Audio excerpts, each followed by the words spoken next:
Time to mention that tonight's stream is sponsored by Ben Shaw's Dandelion and Burdock. And turn left. Absolutely. How is everyone doing? We're alive. We've got 3 chatters already. 2 from my YouTube, 1 from Katie's YouTube, and 2 from a couple of Burke's. Oh, how did you get sharing that? That's some magic shit. Brilliant. It is. Yeah, it says at the beginning to reshare it to your thing, and I was like, I'll click that. I'll do it. I don't know what Katie's beef is with it, to be honest. Oh, fantastic. Jim Speak, you know Jim Speak points, JOJ.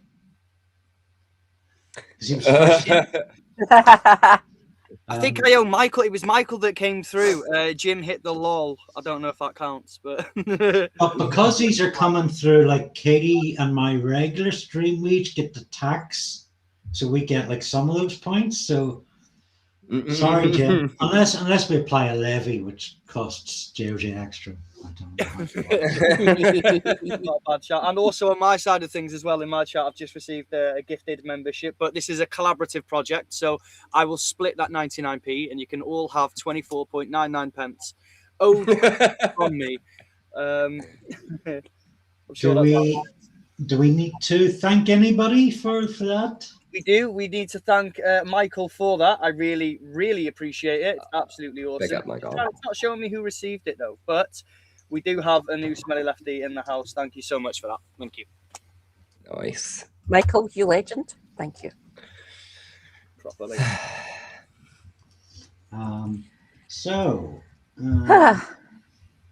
All right, Israel. Where are those points?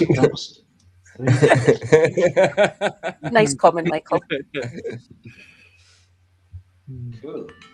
Oh, and our format has changed. We now have a big black bar for highlighted text, which we didn't get. It's got like some sort of texture to it as well. Oh, what's this do? There's 2 types. I don't like that one as much. I like having a big face. I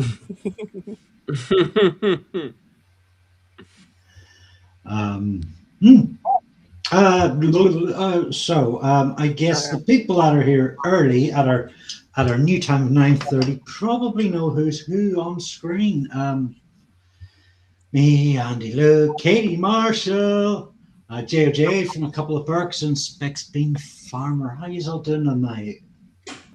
I'm doing really, really well, and I'm really glad to be here, to be honest with you. It's a nice change in pace from the usual stuff that I do, and I'm such a little nerd at heart. Although I having spent some time with you guys, I feel not as much of a nerd as you, but so I need a little bit of help, but I'm in the right place, though. I'm really enjoying it. Thanks for having me on. So I'm a huge Trekkie. A lot of you will know me from either like YouTube chats or Discords. I don't really stream or like do videos or anything, but yeah, I'm just a huge Trek fan, so that's why I'm here. And yeah, it's gonna be fun. Hello, everyone. You obviously know who I am. Mad Scottish leftist who talks about health and disability and politics. Also, massive sci-fi and fantasy nerd. Admittedly, my favourite Trek is TNG. It's when I grew up and stuff. But his favourite, my husband's favourite, is the original series. And he suggested this one to me because he likes torturing me. This episode's going to put me through the ringer. It's a lot. And that the episode. story even more. But it's a lot that episode. It is indeed. Like, there's other ones which are fun and which I could have covered, but trying to tie them into a new story would be fucking a tall ask. This one seems the most easiest one, even though it's kind of heavy to deal with. Okay, Katie, don't go into mid-narrative, because I get confused. I'm just a simple anti-capitalist soul after all.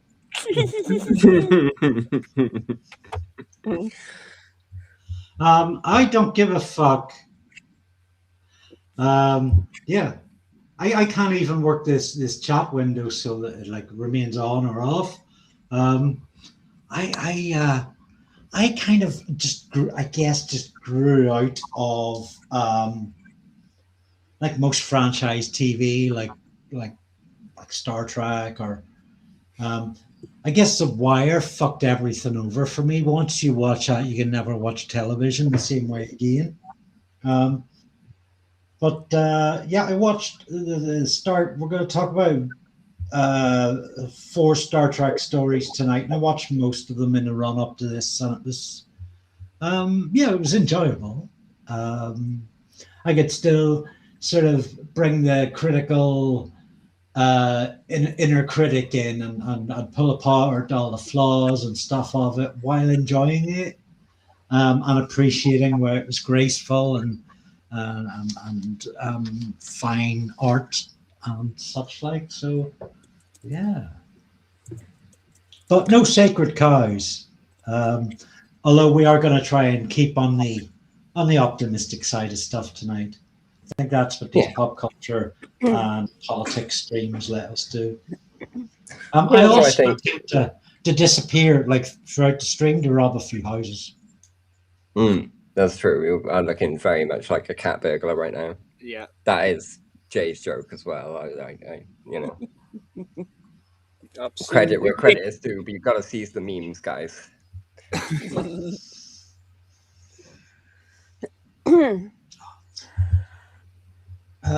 So yeah, I guess around 10 or just before then, we will be getting into. We'll go through like we've each chosen a story, and we'll get into that, and we'll get into the a story from like either this week's news or the week before, and with a thematic link to the episode we're talking about.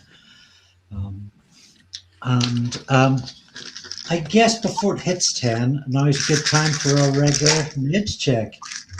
Meds check, everyone. Some meds a bit early before you get caught up in the escapist luxury of it all. Welcome to Crag. Big respect and Hello, Crag. Welcome.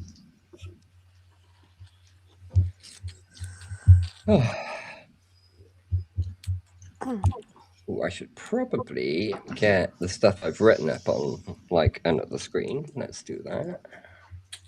That's the wrong screen. I want it on that one. I want it bigger. We will do our best to teach you about Star Trek. We'll try and keep it positive. Like, for example, I don't like Star Trek Voyager, but I'm not going to say a bad word about it because JJ loves it. We did watch some today that I quite enjoyed. As if by the time we'd finished, Andy was like, "Oh my god, this is the single best Star Trek that's ever been created ever." I completely turned him. He's now a Voyagerite, and that's how it was. No. Like Endgame. No, damn, I've spoiled it. I do apologize, but your episode is a very good episode of not just Voyager, but Star Trek. There's Blinking an Eye. There's all those. There's lots of other way more highly rated episodes. I chose this one. I love Year of Hell. Yeah, there will be really cool ones in there. This stream will have. Oh, sorry. Go ahead. Well, no, I was just going to say it gets a lot of bad rap, but it's absolutely quality, and I'm gonna prove why. Okay, well, we'll wait until your bit to get there, but I've got some critiques, especially of Janeway in this episode. But you know. That's it. We will have some serious spoilers tonight. Cope, particularly for the end of Voyager. I think that's a fairly big spoiler, but I don't think we can get around it really. Spoiler. That's an understatement. Like, I don't know if it counts as a spoiler, sort of like 20 years after the fact. I feel like most people know now.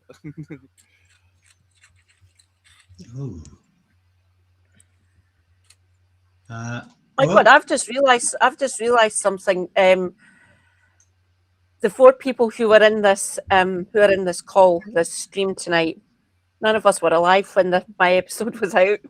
Nope, definitely not. It's basically a decade before I was born, so a while ago. Sorry, give me that stat again, Katie. It was out a decade before I was born. It was out before you were born. Trust me on that one. Menagerie. Yeah, well, what was that, 67 or 66, was that? 67. So 6 12, years. no, 69. So it got aired in 69. She said 69. No. The weed number. But it was originally done for 67, but they blocked it. They didn't want to do it. They thought it was a bit too controversial. Do you know, without getting into, tonight's not about pissing matches, but it did get me thinking. Star Trek is significantly ahead of Doctor Who in having black and female lead characters. Oh, yeah. Trek's always been woke, though. I mean, that's like... Yeah. I think Doctor Who initially started out as to tell fantastic stories, but in my opinion, it's just my opinion, I think that Star Trek always was meant to exist as a mirror to society in some way, and it was always meant to be progressive, like from its conception to, because they're talking about the future, and and all of society's problems would have melted away thanks to technology and time. I mean, no, I'm not. Again, I want to save this for Katie's bit because a wealth of knowledge on this subject. Seeing we've got a few. I guess in the chat we've got a few Trek newbies of people who've never seen Trek or they've never gotten into it. Would somebody like to kind of give a pitch of what Star Trek is, what's the basic setup, how the show feels? Specs, you probably adore that one, but anybody, I'm going for a cigarette.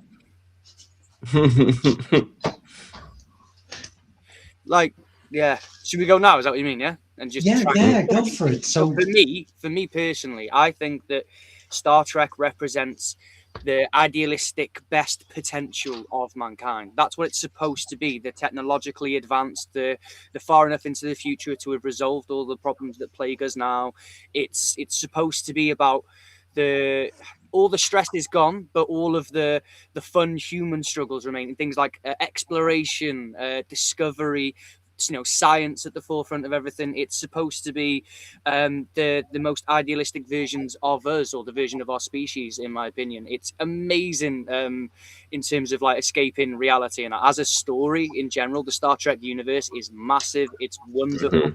It's full of excitement and adventure, and I can't get enough of it. It's the adventure. It's all the good things. When we like read about periods of history and stuff through like the romantic lens of like the explorers of the New World and everything else, it's like that, but without all of the reality attached to it. It's the perfect idealized escapism. I love it.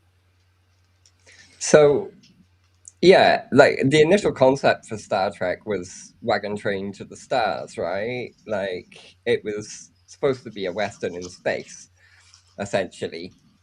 So there is that sort of frontiersman aspect to it, I guess. And in a romantic sense, I get where you're coming from. But I just love the optimism of Star Trek, and I don't know, it's something I grew up with as well. Like, be it reruns of like the original series, or like all of the Berman Trek. That's sorry. No, go on. Each era kind of feels so. There's 3 eras. There's 60s Star Trek. There's a 80s, 90s, naughty Star Trek, and then there's a 20 teens today Star Trek, and so they each have, they're different shows, but they each have a kind of a similar kind of feel, maybe because they're in that same sort of time. So the original Star Trek often feels like a Western with aliens in it. The 80s and 90s and early noughties variation does feel significantly more utopian. And it's mostly very polished and high tech. I think Deep Space Nine is a kind of outlier because it's like Star Trek where like somebody left shit on the floor. But you're in the frontier, it would be. Yeah. You're right out in the sticks. It would be like that, right? Yeah. And I suppose Enterprise is a bit of shit on the floor, but not as much. And I think the later stuff. I'd put Enterprise into its own category of post 9/11 Trek. Oh yeah, that's. And so even though it is, that would make a fascinating topic for a conversation. That. The streaming itself. You might want to forget about me for that one if you talk about Enterprise. Okay, you're fired. Complete rant about it because they retcon fucking everything. They don't. They mostly did. I mean, and that's retconning is as Star Trek as it gets at the end of the day. Like nothing really is left over from. They didn't settle on warp until like the end of TOS, beginning of the movies. So yeah. But they changed fundamentals about Spock and shit. Yeah, he's the best character from settle down. Do you know what? Sorry. None of it's real. It's made up. Yeah, it's imaginary shit. The newer stuff feels more like a lens flare, fashion spectacle, which is okay. Yeah, and some Lower Decks is phenomenal fun. Oh, Lower Decks is fantastic. It's track with a Rick and Morty skin. Yeah, Rick and Morty with the Star Trek skin. Yeah, that's basically how I feel about it. It's very good. It's very sort of edgy comedy, but like for Star Trek, it's not quite Rick and Morty level edgy. Nothing's that edgy, I don't think. I'm trying to think if I would like it then. Yeah, you would. I think so because it's a little more tame than Rick and Morty. It's available online. You've not seen Lower Decks, Katie? What sort of Star Trek fan are you? Have you? Oh, that's a question for all of you. Have you seen the original animated series? Oh, I've seen the Mad episode. You've seen the one where they meet Satan? Yeah. Very, yeah.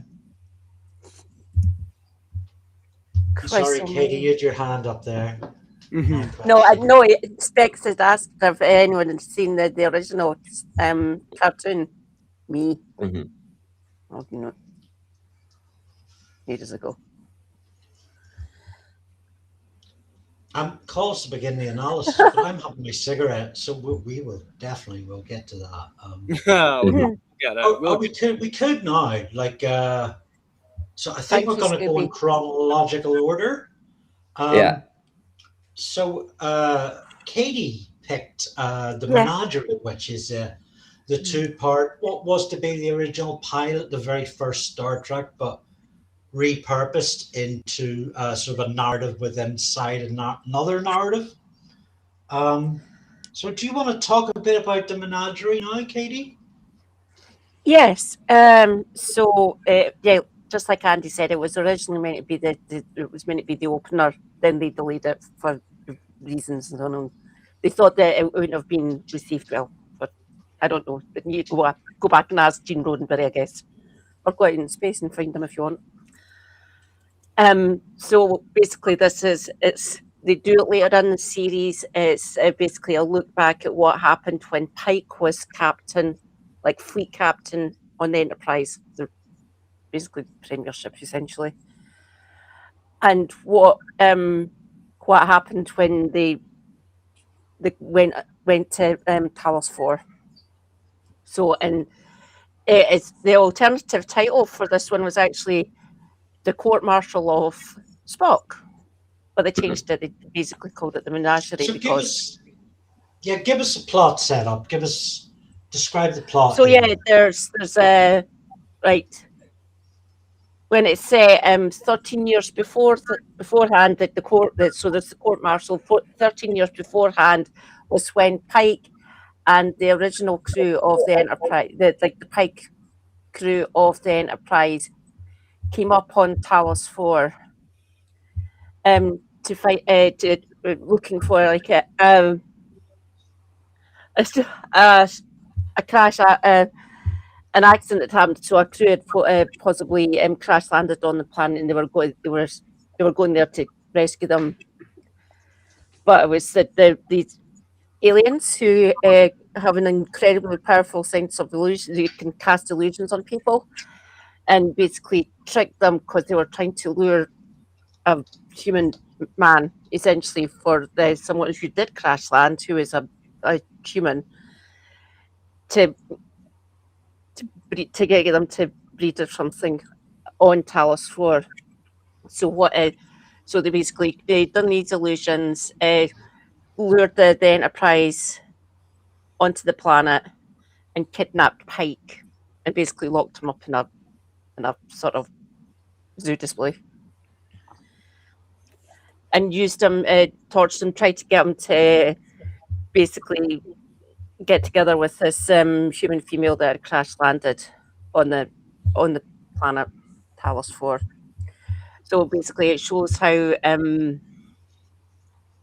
he was kept by them, what it was like. Their heads freak me out. If you ever just go and just type in the menagerie into YouTube, and you can see what the aliens actually look like, and the size of their heads kind of freaks me. Ugh. Yeah, we might be able to get a clip up in a bit if we have enough time. Cool. Warning everyone for how they look if you're. So then skip forward 13 years to Spock basically trying to Pike went in to rescue people. There'd been an accident and Pike got horribly disfigured. You'll see, we can maybe bring up clips of what he looks like 13 years after he got kidnapped by the Telosians. Really, really messed up, really badly injured and stuff. So it's basically Spock trying to help his former captain, and that's why he was getting court-martialed on the Enterprise. Thank you, Crowcrack. Cool beans. Let's see. I can keep a lot of stuff in there, Crowcrack. So yeah, so you're the Telosians during the court-martial.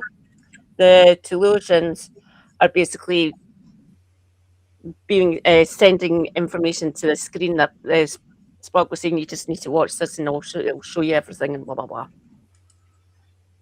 But yeah, he basically stole the Enterprise, essentially, kidnapped everyone on it, essentially. A bit naughty of Spock, really, but in the furtherance to help his former captain. It was quite good, quite an ingenious way, as you can guess from a Vulcan, purely logical, as always. Basically, set up the ship to go on autopilot, essentially, to get to Talos 4, so they can basically send Pike to them again, so he can live in a sort of hallucination, essentially. The themes that I picked out, so we... Oh.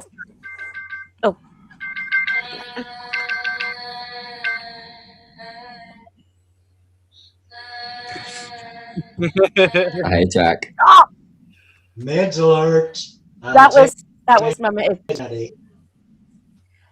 was my alert for taking my meds, which I've already taken. We're on the ball tonight. That didn't happen. Please ignore. Let's see if I can just share a clip from the menagerie. Thank you. Let's see. What's going to happen when we click this? Can anybody see? Oh, I think it's coming. Shall I don't know.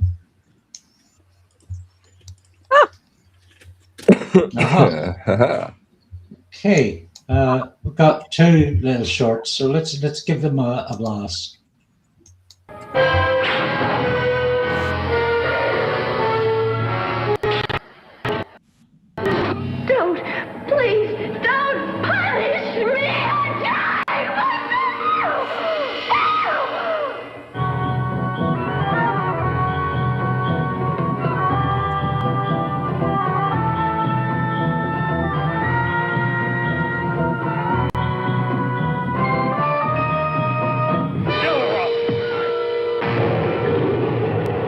overlook the unpleasant alternative of punishment.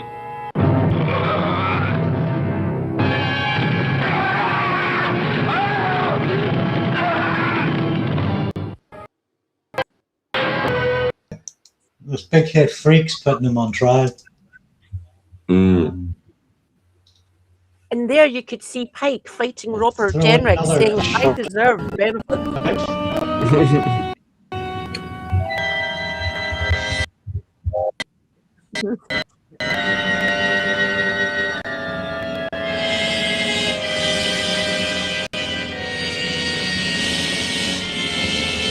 That's fantastic effects for 60s TV.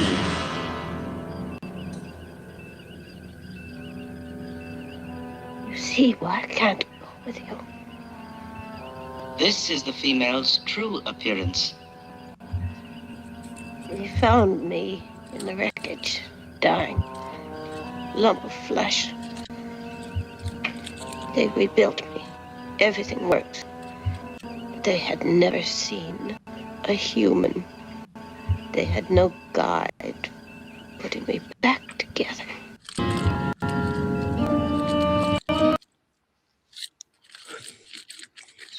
Yeah.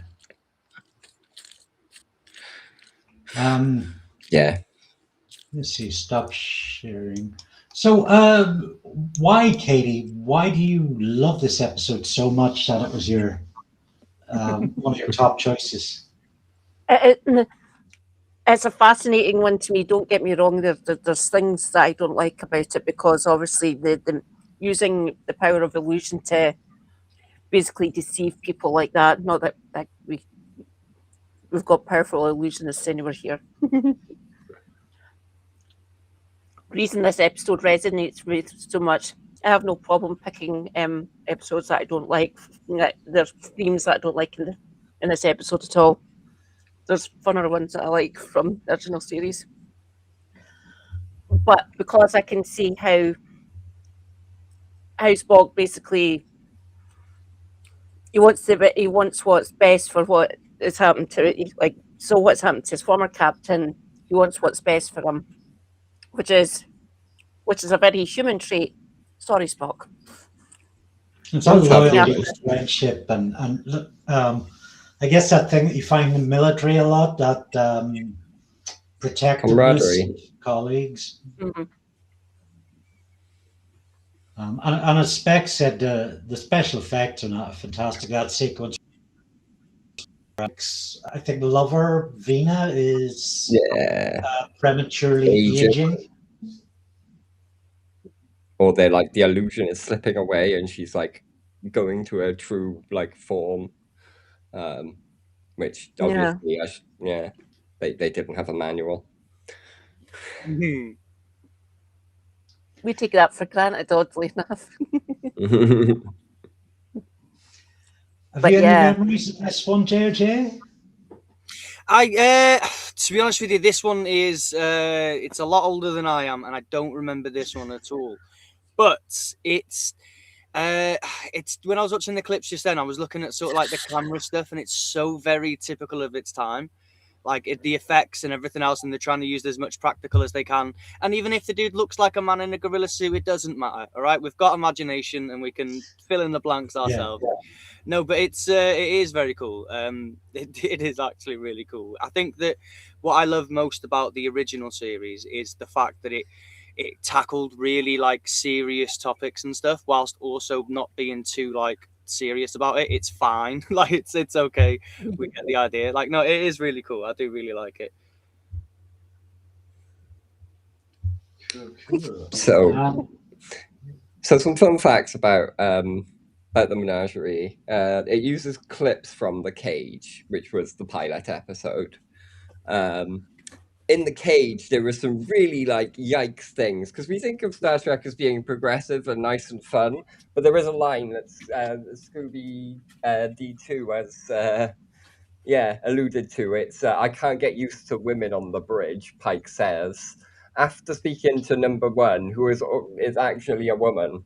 Like, anyway,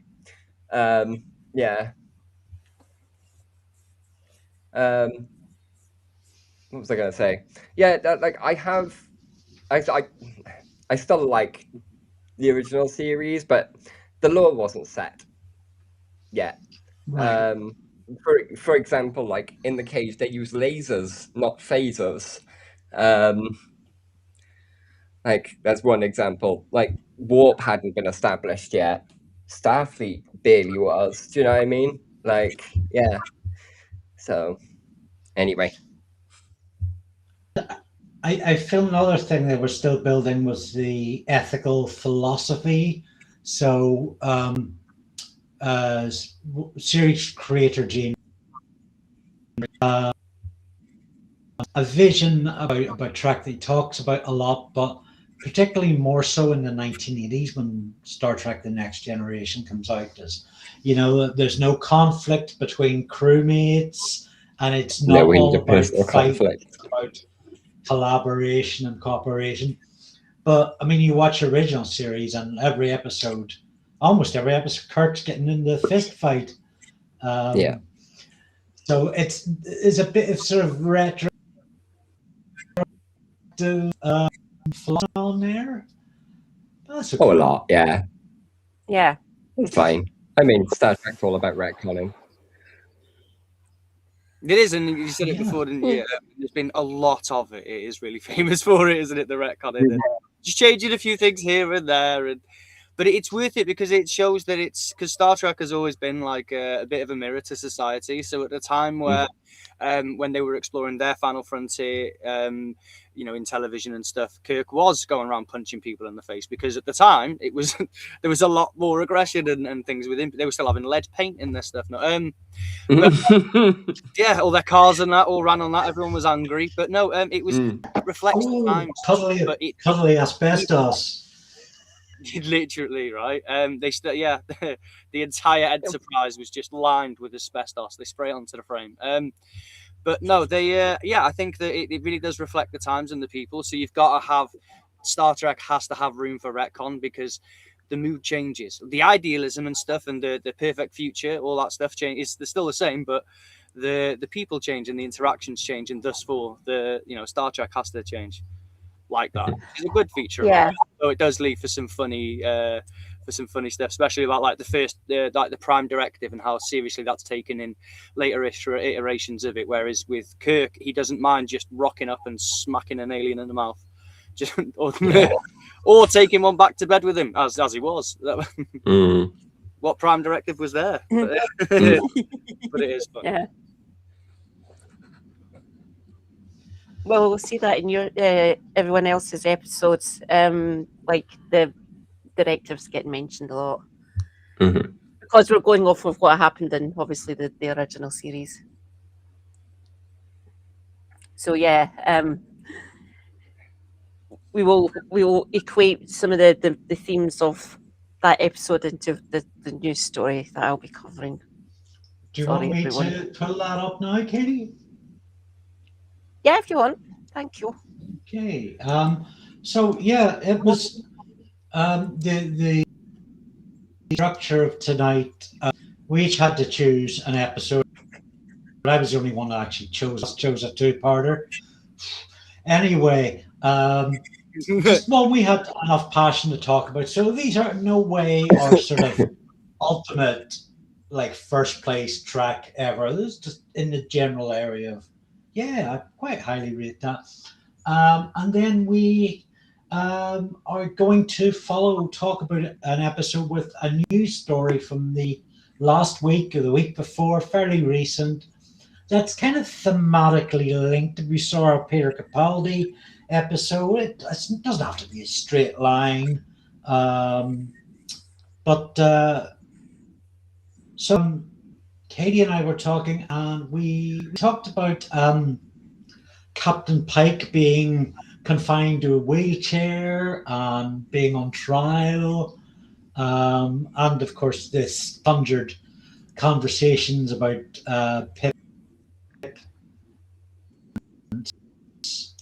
So I'm going to bring up a story. Oh God. Katie has chosen. This is from the BBC. Fantastic. Does reform cut 50 billion in welfare spending add up? Shit. Do we want to read through No this? idea. I read it earlier.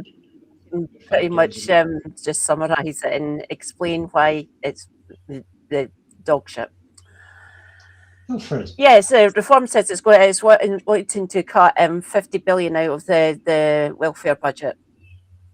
Even the Tories aren't going to be that brazen. It's still fucking madness from them. They want 23 billion cut out of the welfare system. Good luck with that one, by the way, you scum. But yeah, they want to take the. If you scroll further down to go down to that that graphic there. Right, they want to take out 50, and I pretty much think, see that 90 billion there just above the 50 for health and disability benefits. I'm sure if they could get away with it and just leave like the state pension alone and other sort of like universal credit and stuff, they would take the entire 50 billion right out of the health and disability section. People like me. Yeah, well, most of these health and disability benefit scroungers, I'm being ironic here, by the way, sarcastic, very sarcastic. Most of them live in Clacton, proportionately. Funny that. Of course, I could take the money from the real benefit scroungers, the billionaires. Yeah, that might work. Not being sarcastic or ironic there. I was going to say, I thought you were going to say Jeremy Clarkson for a second, because didn't he get $250,000 off the government this year for his farm? Because of subsidies and shit? Yeah. Yep. Absolutely did, due to climate change. That's how capitalism works. When the climate changes, we give rich people more money. Right. Yeah. So we can spend more of it on stupid cars that, like, yeah, okay. All right. That makes logical sense. I need to buy a Snickers bar. Shall I take it from the petty cash or from the cash I need for my electricity bill? Oh God. So yeah, I'm pretty sure that like you could see Pike fighting Robert Jenrick for this right to claim benefits there. That's funny. But a Jim, lot of the sorry. Oh. But Jim, they've paid in all their life. It's not a benefit or whatever. Correct. Thank you, Jim. In chat there. Right, the reason those PIP claimants have doubled, there was a mass disabling event if they failed to notice it. Jenrick would have noticed it. He was in fucking cabinet at the time. Christ. So the reason that the number of people went up like that, the amount of claimants, because of the pandemic. Long COVID exists, people have had major damage done to their bodies because of the virus. These people need to be on benefits. They can't. Some of them have been trying to get back into work, but severe lung trauma kind of limits you when you try to work or do anything that like basically existing. So a lot of people who got disabled because of the pandemic has caused this because the Tories fucked up in basically responding quick enough to the pandemic. Who'd have thunk it? Not caring about their populace. They really are scum. They are. They absolutely are. I just wanted to, sorry to interject there though, but we were just, as you were talking about PIP and obviously the effects the pandemic had, and there's all sorts of variables as well. And there's out of 4 million people claiming personal independence payment, PIP in England and Wales, around 1/6 or roughly 650,000 to 680,000 people are in work because PIP is a non-means tested disability benefit. So, you know, recipients can be employed while receiving it.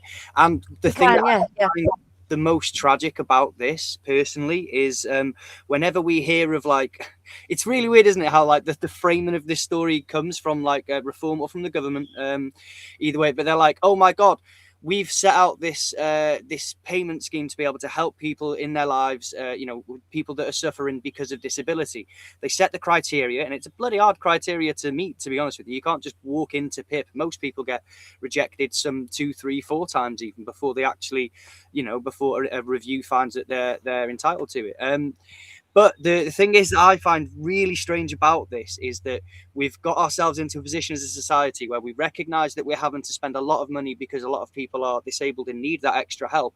We create the criteria for people to be able to claim. And then when people do, we go, oh God, how can we give them less money? Like, it's like, why is there so many people that fit this criteria? Well, you set the criteria. And it is actually quite tough as it is. Maybe we should just accept that there is this many people who need help. Yeah. And looking at it, I mean, you've got to look at the chronology of the time. As you said, Katie, a lot of this rise in figures is from long COVID. We've also got, you know, cast your mind back 16 years ago, a period of long austerity that led to thousands, maybe tens of thousands dying, but just a rapidly sicker Britain because of austerity. Yeah. And the survivors of that will be a substantial amount of these 4 million that are on PIP.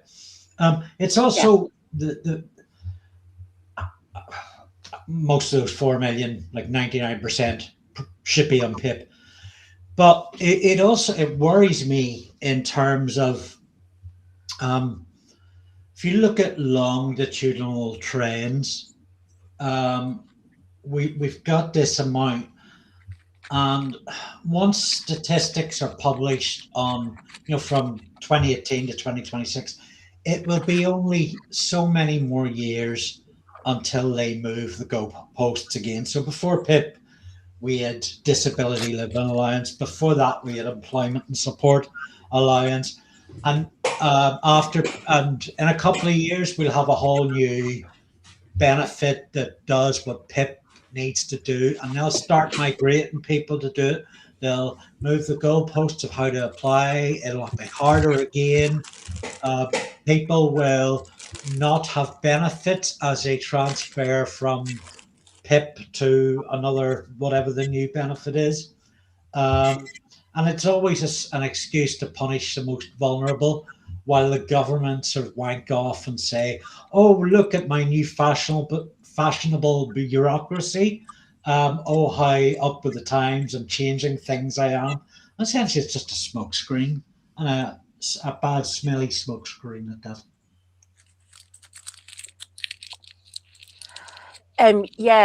So I had to, I applied, like, you can claim, back in the day before they brought in PIP, you could claim employment and support allowance and DLA at the same time. They were linked. You could actually get both of them. So I was on ESA before PIP was created, and I kept on applying every year like clockwork to get DLA and got denied it. And they thought they'd make it easier for people to, like,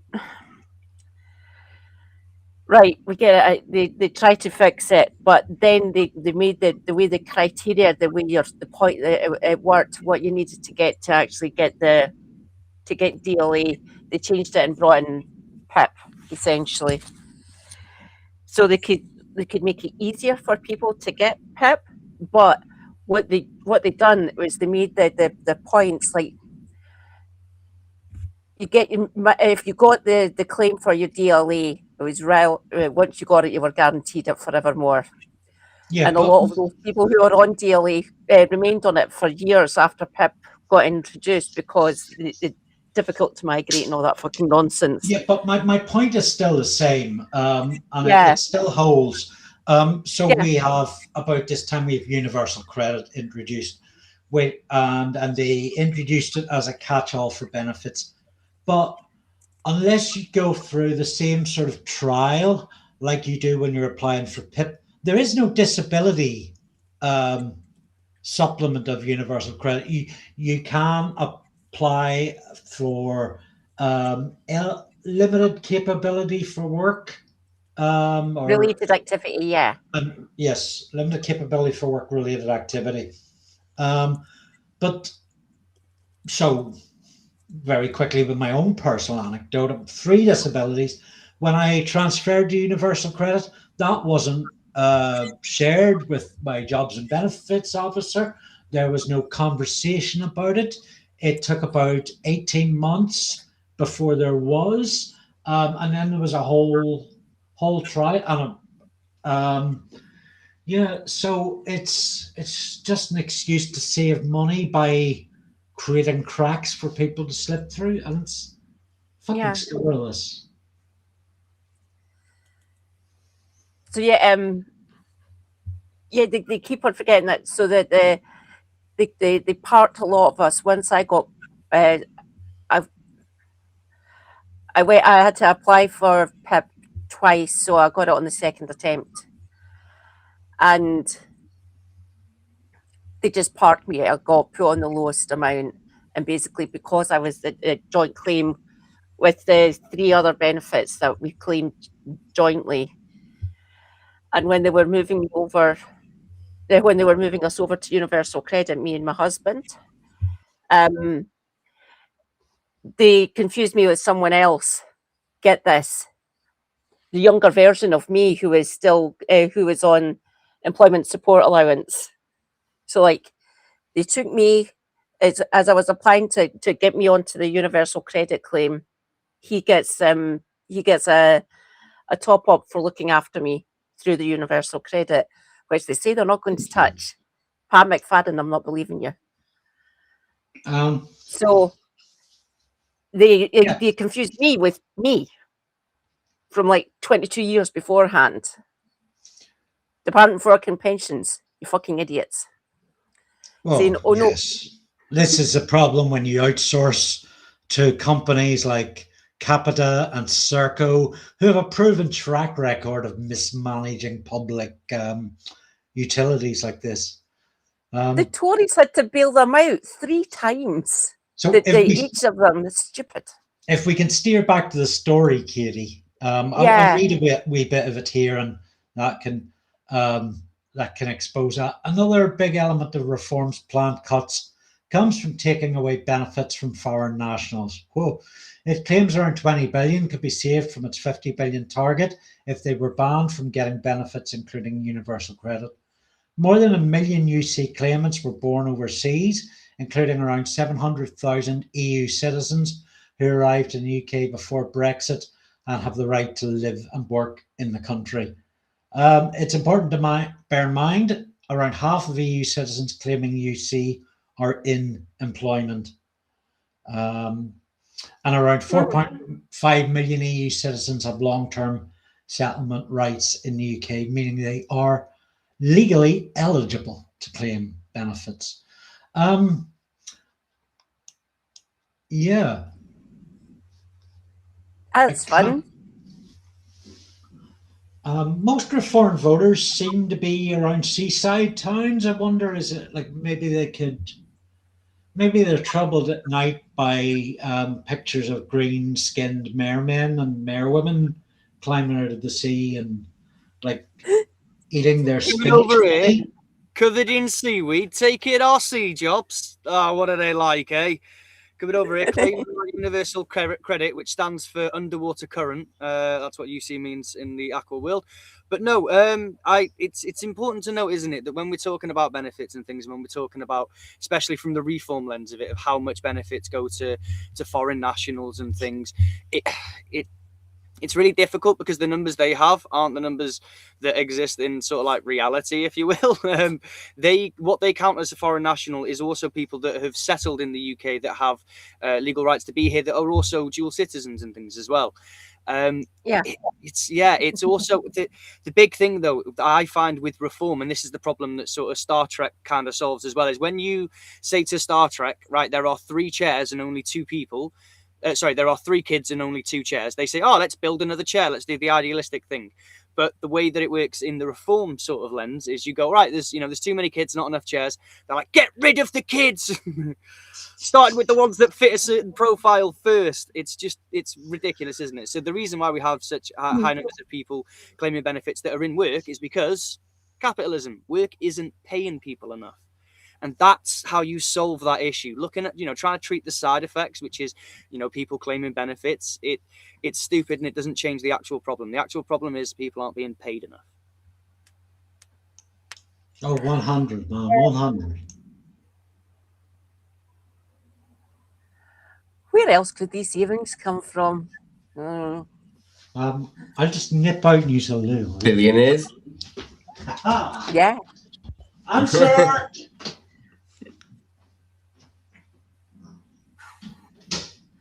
Reform says it is considering using a less generous measure of inflation to calculate how much benefits will go up each year. You've already got it pegged into the lowest amount, you bastards. Thanks. It also says it wants to spend extra money on tackling benefit fraud, which it predicts will save as much as 2.8. No, it won't, because means testing shit costs more than that, especially in this sphere. How many times do we have to tell you?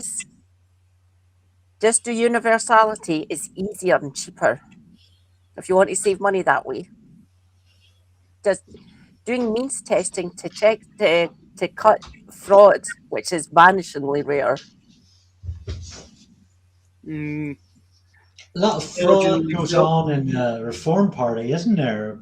All those millionaires that, like, one of them would feed everybody in chat for about 20 years.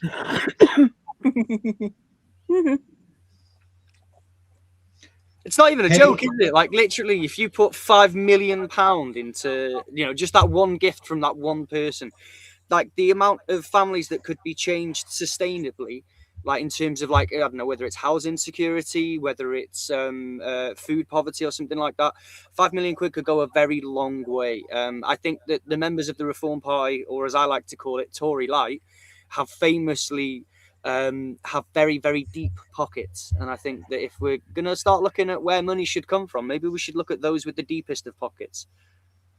Pay your fucking tax. Pay your tax and declare your income, for fuck's sake. I swear to God, I'm so sick of it. How people don't immediately go to jail, it is beyond me. If this was Star Trek and you could declare your secret, like, latinum or something, you'd be straight in the break. In the brick. Get in there, behind that phase door. Yes, look. I just need to get my dog some water. I'll be right back. Yeah, and you know where Farage is. I don't know, maybe I'm being conspiracy theory here, but Farage's links to Cottrell and Harbour, it's only like a 3 degrees of separation from the Epstein ring. I mean, even Quark wouldn't do that. No. The dishonorable bartender of Star Trek Deep Space Nine, who's got an obsession with latinum, gold latinum. We'll get to Quark probably, or find a way to at some point. Yeah.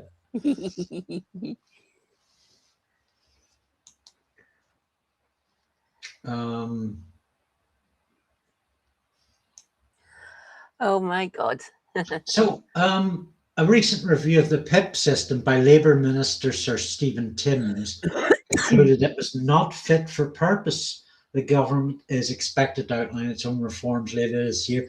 Katie, this has been a thing of yours lately, and I think you did a stream on Timms last night. Is that so? I did indeed, yes. I read how they're going to be changing the assessment process. Like getting rid of the current work capability assessment, which I've went through 3 fucking times for when I was on PIP. I'm not on PIP anymore. I'm on adult disability payment paid by the Scottish government.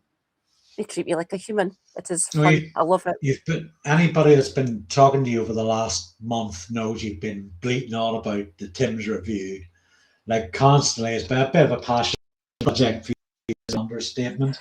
It is, yes. Well, I downloaded another tranche of fucking documents from the Timms review because they put out new sections for it every month, and I've just downloaded all the recent August ones. I covered an earlier document last night. I'm not going to do two.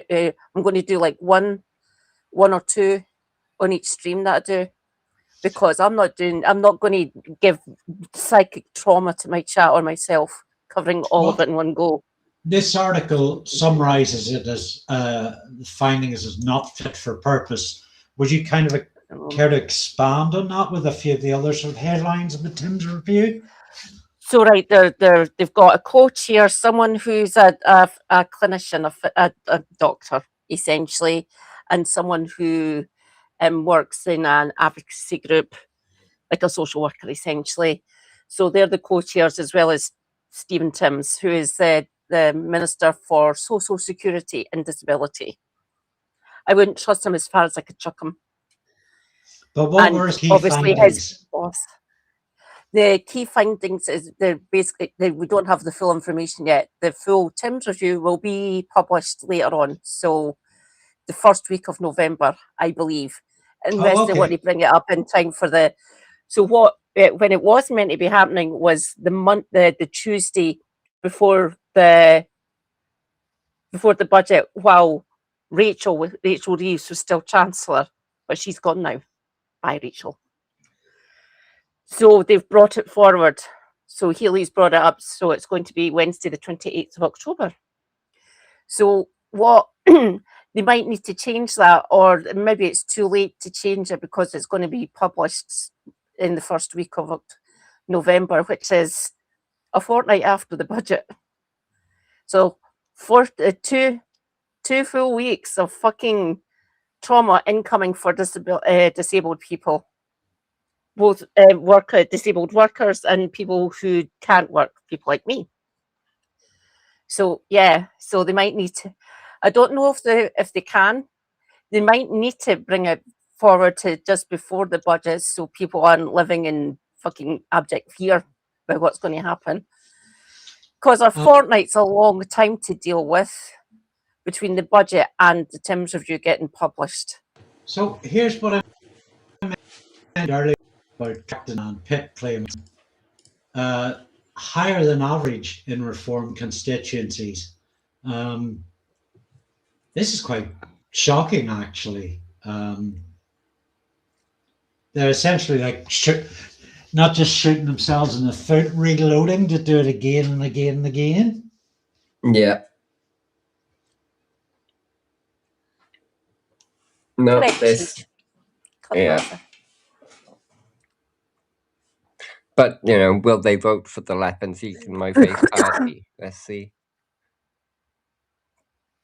But I mean, maybe they're onto something. They realize that reform voters are happy to self-harm. They've turned this into a unique selling point. Yeah. Well, you said it yourself, didn't you? About the seaside towns seeming to, be strongholds for reform. And I think that when we look at the reasons why people vote for parties like that and the rise of parties like that, historically, what it comes back to is pretty much what we're talking about now. People are sick. People's living conditions aren't great. People's the economy of the area, as well as the environment, it's all failing, it's all slipping. And that's historically usually what drives people to parties like this. Unfortunately, because we don't have equal access to education, people in poorer areas are encouraged to leave school as soon as they can to get any job they can because they need an income. There's all sorts of issues that lead to serious problems that then end up with this position that we're in now of a whole group of people in these various, towns that are stagnant and everything else. They're looking around and they're looking for people to blame. And they're right. There are people to blame. Unfortunately, there's a massive machine that benefits from tricking them into thinking that it's their other fellow working class people, but you know what I mean? They're looking for simple, easy to digest answers, and the combination of lack of access to education, low to no standards of living, really, and a rise in everything else, it leads them right to be smashed. That's why reform end up doing it, because of these numbers themselves. I mean, look at how many people need to claim PIP. That means that there's this many people who need, who have disabilities and things that are seriously impacting their lives. And they're just taken advantage of. What an ugly grift. and constituencies where Reform came second, close second.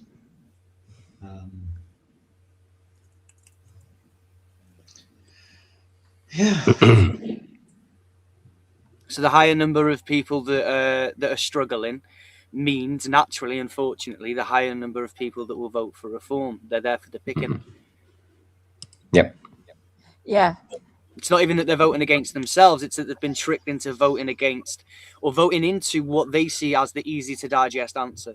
Because, you know, nobody wants to do nuance anymore. Nobody wants to do the complicated nature of the political landscape and how we elect our politicians and what they do. The people are desperate and they need someone to blame, and it's not clearly cut out. So Reform, they've got a clear answer.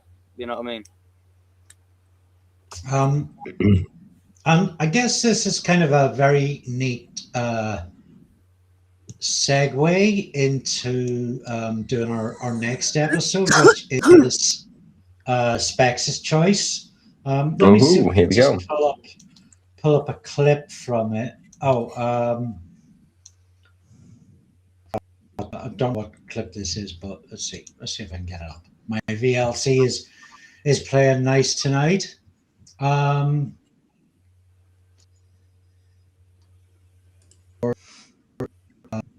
Go ahead and talk about it.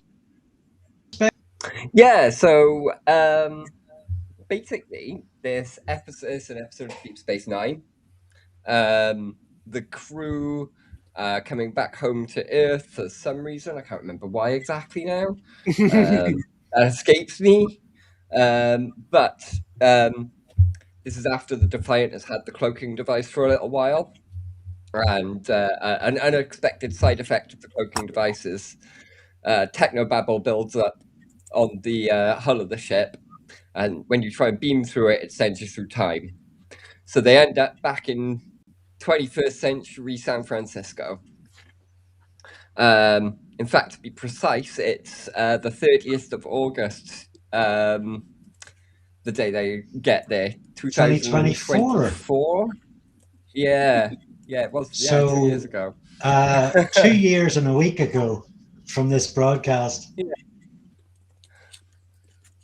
So, so no, a week away, basically, yeah. It's next week, isn't it? So, anyway, they get picked up, Bashir and Cisco, so the doctor and the captain, or I don't know whether he's a commander. No, I think he's captain at this point. Oh no, that's not till the... No, anyway, I'm digressing. So they get to, they beam down, they're unconscious, they come to, and they get awoken by two essentially police officers, I guess, or like ICE agents. Because they're basically like roaming the streets for vagrants. So they slam them into these things called sanctuary districts, which sound nice and cuddly, but are basically like walled off ghettos with extra bureaucracy. And yeah, the conditions inside are atrocious. Like, you know,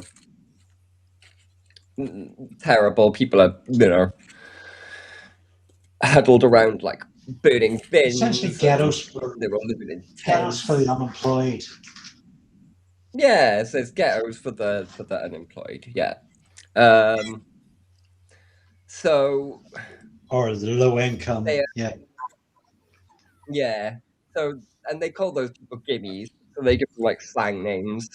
And then there's the mentally ill people in the thing, which they call dims. So it's, again, another sort of bit of Star Trek being of its time and not particularly woke by modern standards. But yeah. So they sort of assume some... So they go in, they get processed, they get into the sanctuary district as a whole, and then hopefully, I think that's where this clip is from, actually. So yeah, there is a clip that I sent over Discord that hopefully we'll be able to get on screen now, because that's pretty much where we are. I'm having trouble bring it up. I think my If you does not want to. Oh. So or should I try and share it my screen because I've got a stronger. that up, Oh, maybe. if you Yeah. 1 sec. Let me just download it from thingy again because I can't remember where I saved it. Download that. Okay, so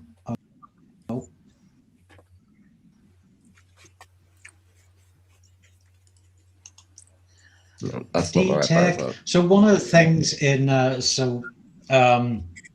Specs' choice past tense is they can't get on the internet. Oh no, like not that bit. That's not the one I'm. That's not the one I was. That's not the clip I was. No, I've got. I was just trying to make the link between my fail tech and. Oh, because the other one is just before that bit. But anyway.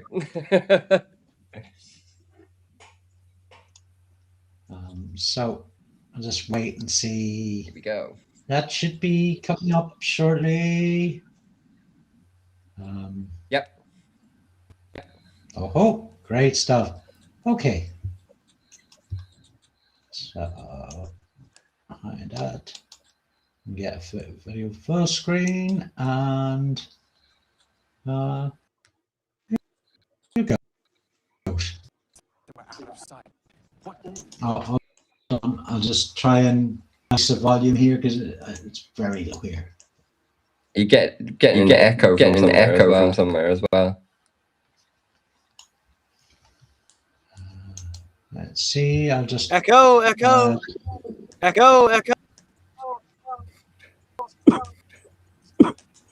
Who was that? Just a bit of fun. I don't know where I'm from. I was on. We said it. Think. I think it's coming from Andy. From the stream. So good. Said it twice. From the stream. So good. Said it twice. I mean, look at this. No need for him to medication. He could lead a full, normal life.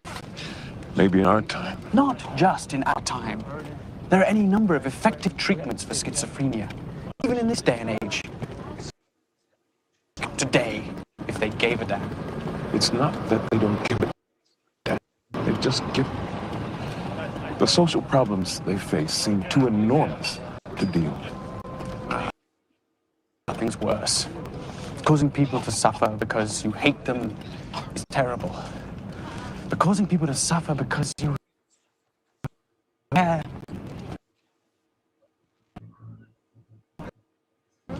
It's really hard to understand. I mean, it won't be easy. But eventually, this century will care.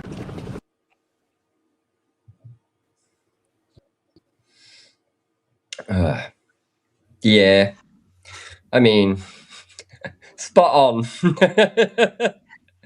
Yeah, spot on. Like, we got there yet? Have the people of this century remembered how to care yet? Sadly, no. But Oh yeah. Well, we're giving it a good old college try. But yeah, so they go into the sanctuary district. They meet some ruffians. A fight ensues. They go and hide. Then we cut to Jadzia. She gets picked up by like a tech, like the tech tycoon guy. Bro, I guess he's like, yeah, like tech bro brother, to quote our former Prime Minister. Tech bro. Sorry, what was that, Lou? I said the OG bro oligarchy. Yeah. And the experience she has is night and day from the captain and the doctor. Is They're involved in a whole hostage. It's a revolution, and they take a bunch of hostages, and but I was just going to get to.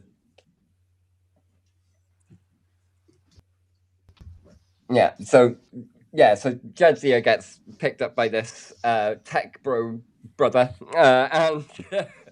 and whisked off to his like high-rise penthouse. She gets, lovely clothes, and she's allowed to use his phone and all sorts. And anyway,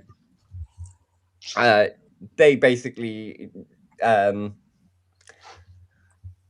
switch back to the Sanctuary District, where shit starts kicking off. There's a guy that's mentioned a little bit previously before this. His name was Gabriel Bell. He's known to Cisco as a revolutionary of the time, an important figure. I'm trying to think of somebody who's been martyred. But yeah, anyway, someone like that,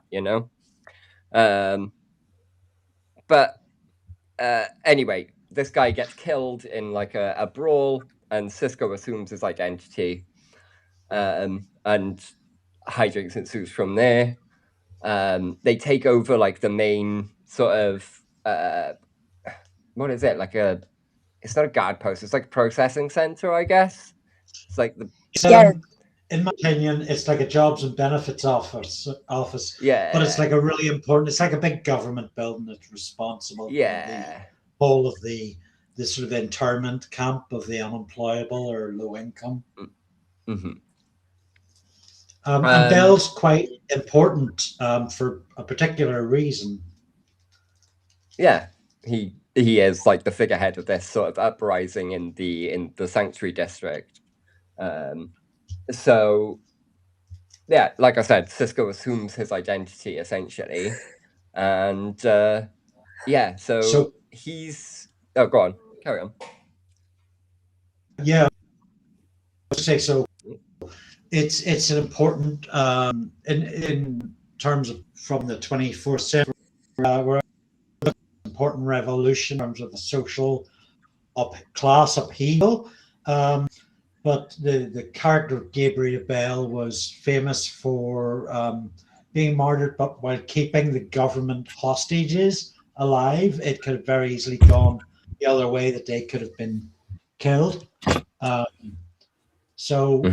Cisco assumes his identity. And what I like about that is that you see this dimension that Cisco's always had of actually being a really great diplomat, of being really good at negotiation and compromising it. What synopsis? Anyway, cutting back to Jadzia, they are talking in a very schwanky party, cocktail party type deal. There's a Trotskyist mention because the neo-Trotskyites have taken control of France. So, neo-Trotskyists. Yeah, sorry, neo-Trotskyists. Yeah, it's kind of like Katie burst out laughing when we watched this again. It's kind of like a reformed Gunners party. Yeah, I think you'll find they're called Trekskyists. All hail the great birds of the galaxy. Yeah. I don't know what a neo-Trotskyist is, but I think I want to be one now. That's basically a communista, right? Yeah, basically a Gorbanista. Anyway, so Jadzia makes the connection that, oh shit, maybe the boys got picked up and shoved in one of these, internment camps. Internment camp. Anyway, so she devises a way in with the help of her tech bro brother friend, who, uncharacteristically for a billionaire, cares about the plight of the working class. So you know it's fiction. Anyway. Well, I thought all billionaires were like that. So anyway, using sort of his access and all sorts, Jadzia gets in to the Sanctuary District. Before that, though, but I'll try and share this because Andy's internet is not great when he's trying to do the stream, whereas I've got like beastly stuff going on here. So 1 second, let me pull up the video on my end. So there's a bit where the boys have taken over the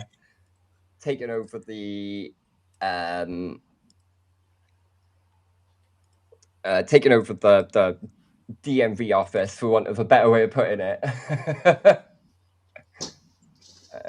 That's funny. I like that. Oh no, I'm not going to be able to share my screen without leaving and coming back. That's fine.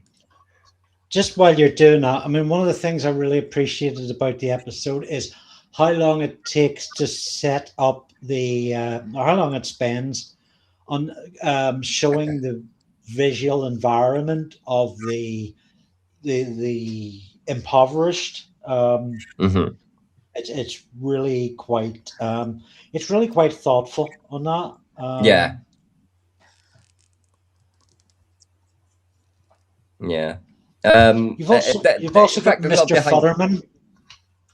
Yes. So when Jadzia actually gets into the Sanctuary District, she runs across a very unwell gentleman who is played by what's his name? He was the kid in one of the episodes of TNG. He's been in every series of Star Trek, I believe. Oh God, what's his name? Past tense. I'm losing DS9 past tense. Your voice sounds like Andy's door used to before he oiled it. Oh, that that door. Extreme vocal fry. Trying to find I've him. got, in terms of the nice billionaire that Jadzia Dax meets, I've got my notes. Dax meets Mirror Universe Bob Jenrick. Yeah, that's the perfect description of him. He is Mirror Universe Bob Jenrick. Good old Uncle Bob. I can't find the name of that actor now, but he's been in a lot of Star Trek. He was the kid in one of the episodes of the original series. He's got a very distinctive look. Anyway, so Jadzia eventually finds the boys. The clip I haven't been able to pull up, but there's a clip where the sort of main, I'm going to call him an ICE agent because that's like the best analog I have, but he's like the security at the Sanctuary District. The main head honcho of that is getting like threatened by one of the more trigger happy folks who have, joined in the revolution. And one of the lines is brilliant. It's so dated. What does he say? Check your email, buddy.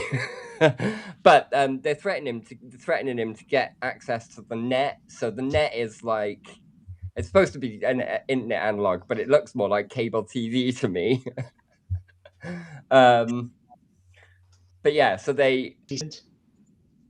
extremely. So they do get on initially with this dude's code, but they get cut off straight away. Yeah, that one. Yeah. I'm gonna wait and see if we can actually get this one to play, but let's see.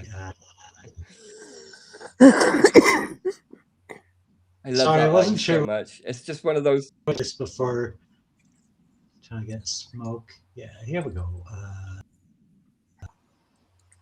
Also share system audio.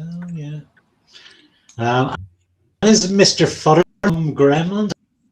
I forget the actor's name. Yeah. He's fantastic. Not seen it. Not yet. I'll let you know when it is. Give it a wee minute. And he's fantastic.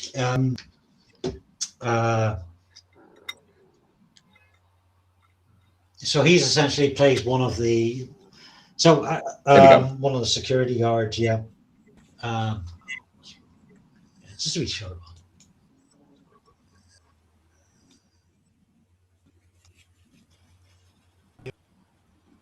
Oh God, okay. Oh God, okay. I just love that. This is the new audio.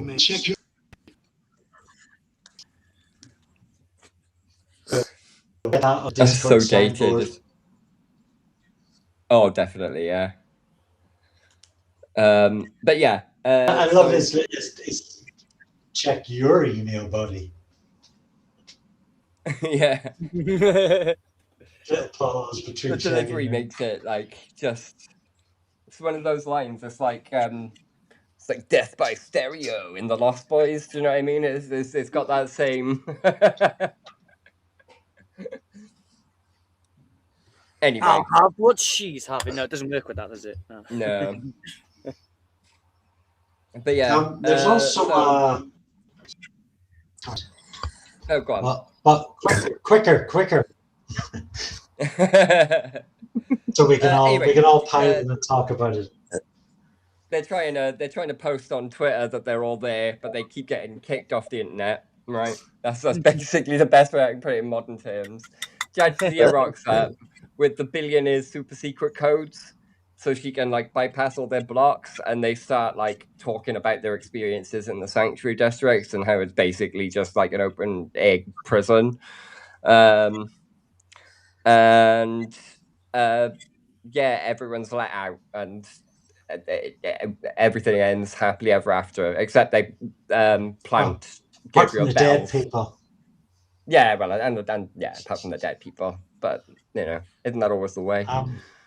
There's there's that kind of I think it glided over a bit there on Twitter. So there's a moment before the siege comes to a sort of the ice troops storm it, where they as you said Twitter, it's kind of like a poverty YouTube hackathon where a lot of the people of the Sanctuary District appear on video and tell their story. But explaining how actually they're not all drug addicts. They've like been working 2 jobs and they've got families to feed, and it's a really nice touching moment. There's also another one of the guest actors who's one of the revolutionaries. His character is Webb. And he sort of plays a moderate kidnapper kind of role, and it's a really underrated performance, I felt. Was it the dude in the cowboy hat? No, he's the other guy, the one that they initially get to be the face of the unemployed go on strike revolution. Yeah. And I think the story unravels with kind of tragedy as predictability, and it's there's a lot in it. Well, I'll come back to me because I've talked quite a bit. Katie or JOJ? Yes, I'm very sorry. I was just coughing off camera, but no, this particular episode is one that's always stuck out with me. Even before we were talking about doing this particular stream, you guys recommended the documentary for What We Left Behind, I believe it's called, which is the documentary that follows DS9. Now, one of the main reasons why I loved it, which is the chief reason why I love this episode so much, not only because it deals with, you know, real issues and reality that we're experiencing now through the lens of the idealistic future that Star Trek is, you know, like, because there's so many questions that we ask that Bashir asks as well, like, why don't they care? Why don't they can solve this? Why don't they? You know what I mean? They could cure this problem, but they choose not to. Instead, they choose to make it worse. But aside from all of the social wrestling that goes on, you know, that they have in the show where they struggle with real issues, aside from all that, Avery plays one of the single best pieces of acting within this that I think I've ever seen, let alone not just in Star Trek, but in general. And watching the documentary of What We Left Behind, where you get to see Avery's true character as a human being, as an, you know, not just playing disco, you get to really appreciate how much effort he's put into this particular project, in this particular double series as well. It's so good because of the mirror of society with like ICE and everything else, and poor people being forced into certain areas and all of that other stuff. There we go. All of that other stuff. But the acting, the effort that went into producing this project was absolutely outstanding. It stands alone, not just as a phenomenal Star Trek episode, but also as a fantastic piece of media in general. Like everything that's good about Star Trek plus everything that's good about television and media, like it's all of those things combined. It's real, it's serious. The acting was just spot on. Yeah, I've got a lot of high praise for this, and the way that, without realizing it, their trip to the past kind of predicted our future. And you know, and to where we are, the standards of living are dropping, we're getting poorer, and the disconnection between those that have and those that don't is growing wider. Yeah, I think that's really poignant. I don't know about you, Katie, but I can certainly see how it reflects. One of the things that stuck out to me about this episode, the like BC, that character, the one with the cowboy hat, essentially. He's sort of the aggressive like the racialized speech that he was using as well when he was talking to Ben. I thought, oh my god. And that's in our history, essentially recent history, which is it stood out for me because Michael Dorn was obviously played Worf. I'm struggling to remember if there was any sort of racialized language, but obviously Klingon did sort of outside the scope of humanity in certain ways within the series. But the way he was speaking to Ben there in that episode was a little bit jarring for me, and we still see that happening in society today. For more than that, to take a look across the pond, everyone. Yeah, so a bit. It was odd seeing that in a Star Trek franchise, really, for me. Like there was probably racialized language used in Next Generation. I just can't remember it because it's been there wasn't. Scene changey. Maybe there was that bad episode in the first season, but I don't think there was any racialized language used. It was just tropes. I can't remember the name of the episode now, but it's a Tasha heavy one. There were a few things stuck out to me. There's a bit where Cisco and Bashir they're trying to find their way into various homes in the Sanctuary District. They're trying to gain Ruth and they're negotiating with people at the door about making a deal. And they conclude they've got nothing to offer.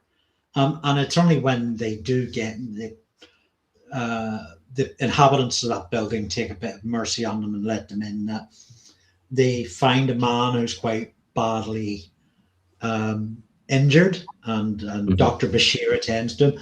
And I spotted the issue when they were trying to gain access, and they said they had nothing to deal with. That actually Bashir is a doctor. He has the privilege of being a doctor, but this wasn't something that occurred to the characters in terms of trying to make a trade because they're from the 21st century where education is free, where medicine is free, healthcare, food, everything. So transport. there's a bit of in our heroes. There's a bit of privilege that exists that they're just not aware that they have this as something to offer. It's not tied to the capitalist barter system. There's a disassociation of the deal. So I find that quite interesting, and it's quite subtle. It's not flagged overtly. As I said, there's a good representation of Spec said a good representation of the upper and lower class, the characters and their environments.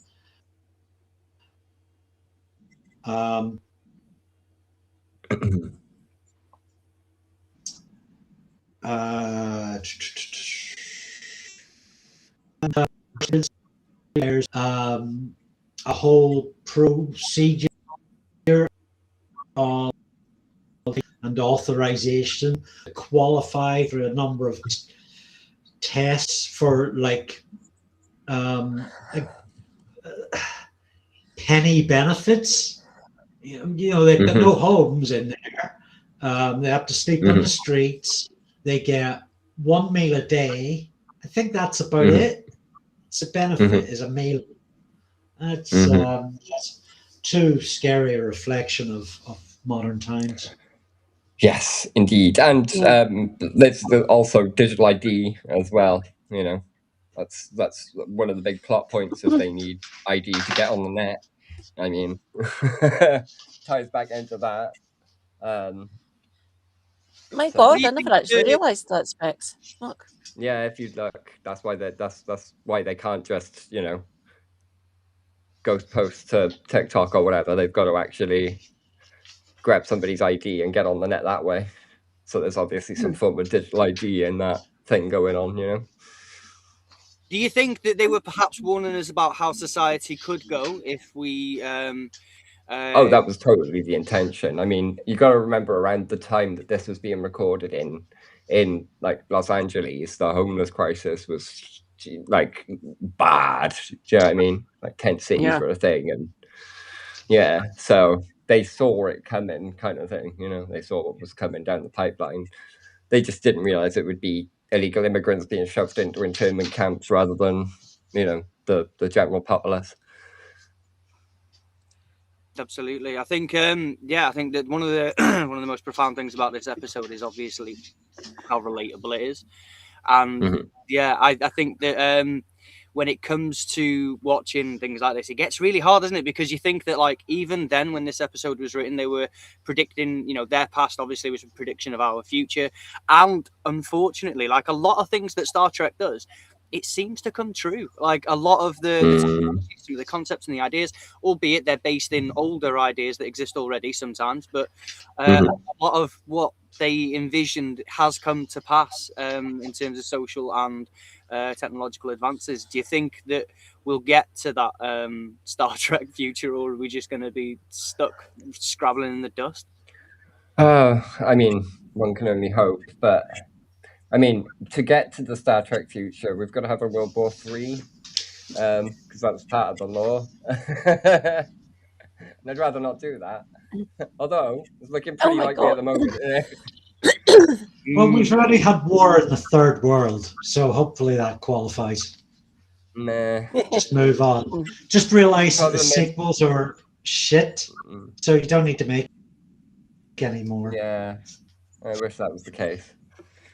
Every war is shitter than the one that came before it. I spotted there's a wonderful new edition of Private Eye in the shops now, or available subscription with this wonderful seaside cartoon on it. But I came across this story, and I'll just kind of read out a few of the things that stuck out to me. So this is around Burnham's want to end homelessness. We talked before when he became mayor of Manchester. This was also a platform that he ran on. And for year one, homelessness figures slid. They did go down, but year 2 they went up, and year 3 they went up again, and year 4. So it was kind of a vote figure. But the writer in the Eye says that one of the key drivers in tackling rough sleeping, as identified in a recent report from the Institute for Public Policy Research, is refugees leaving home office accommodation without a route into housing. Those recently recognized as refugees are 7 times more likely to be homeless than the general population, largely because they just have 42 days from getting the letter granting them refugee status before financial support is cut off, and they lose their home office accommodation.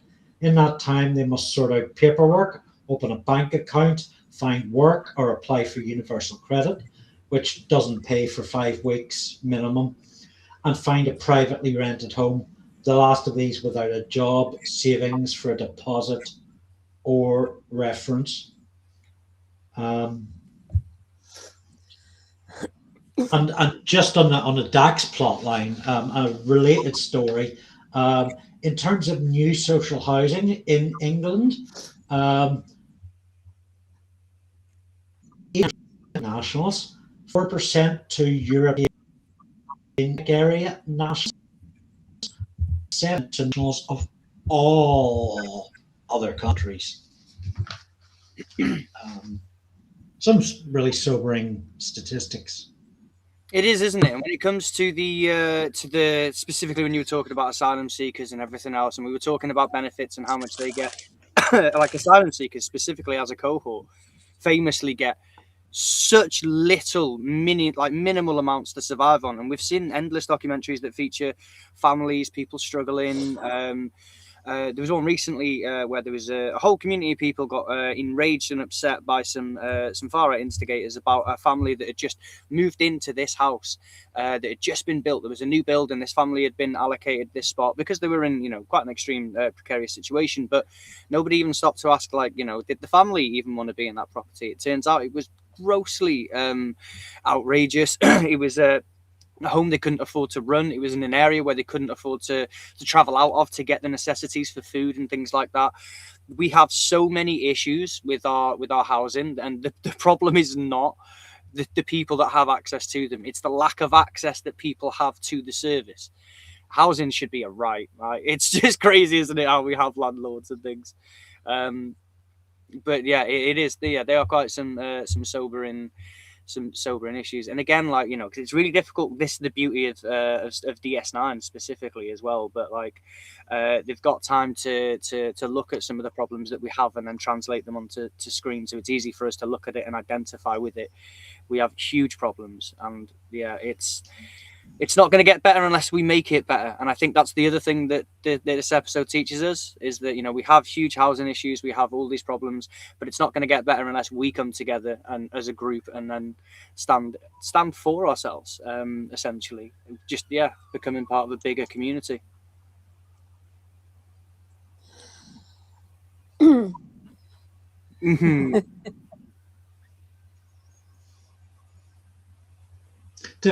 Difficult to follow that. Yeah. Indeed. Indeed.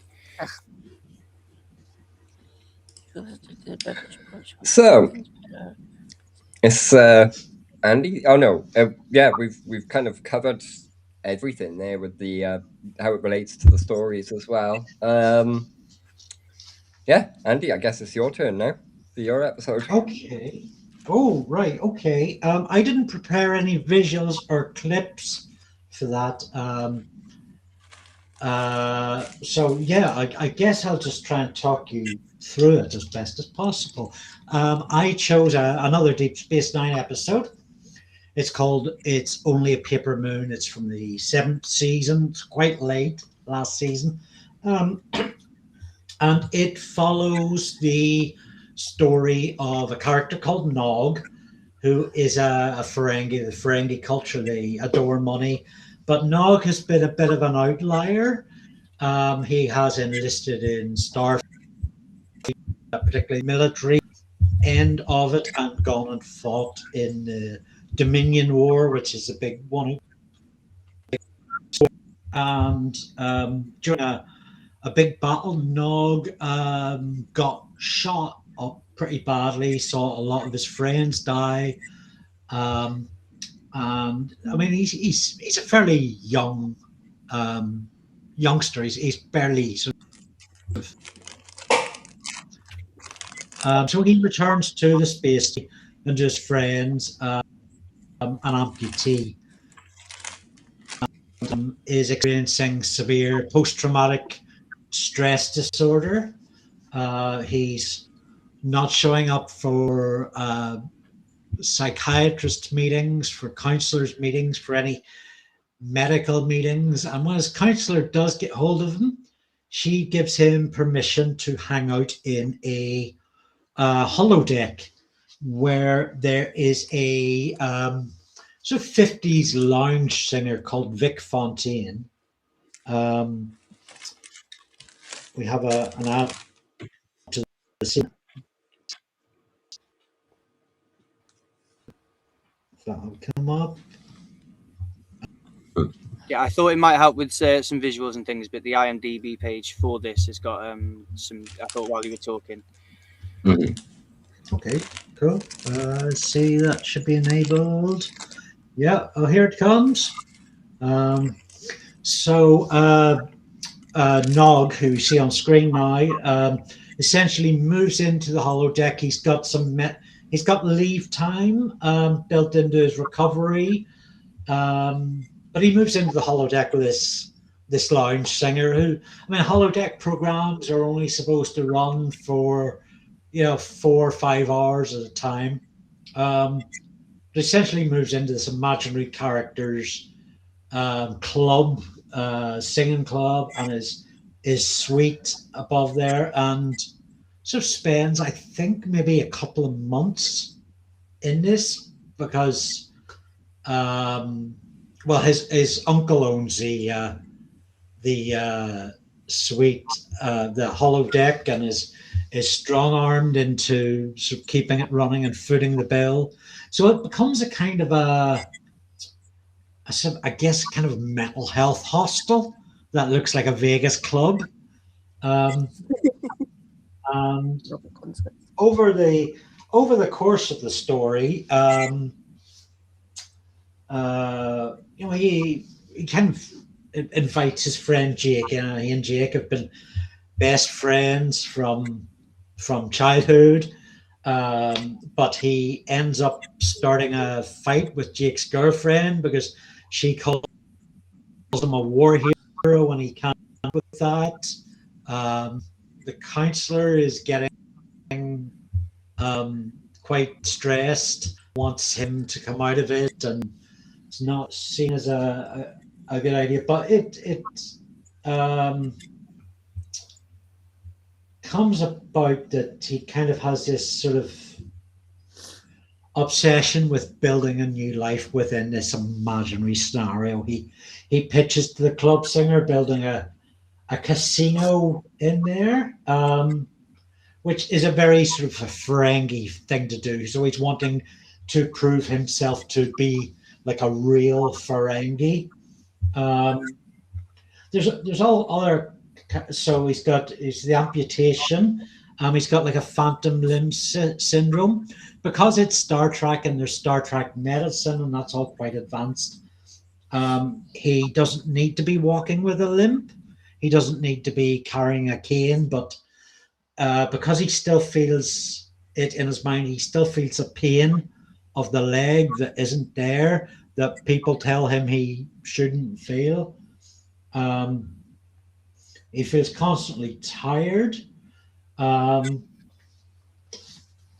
of the things I noticed about this, as a lounge singer, if you know the character Vic Fontaine, he's forever singing stuff, but there's really there's like 3 or 4 songs or 3 or 4 musical numbers by Vic in that, but apart from that, the episode is not scored at all.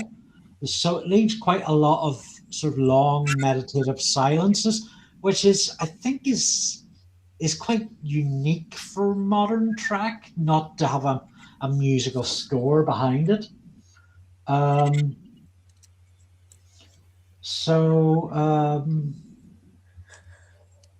there's quite a lot of warnings about escapism and lessons on escapism.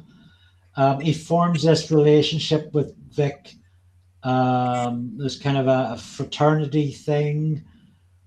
Because Vic is running for essentially a computer program that's running for so long,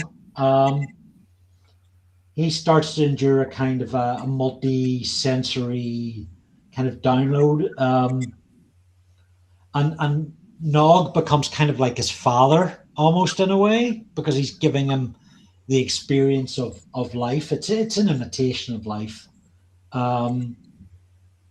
But it is a story that puts post-traumatic stress disorder, conflict at its front and center, and it's a really fascinating study of that. That is rarely sentimental. That is quite hands-on and pragmatic. So yeah, It's Only a Paper Moon, and that's pretty broadly why I chose it. What do you think? Oh, and sorry, Mega Whale, for pinning your comment accidentally. I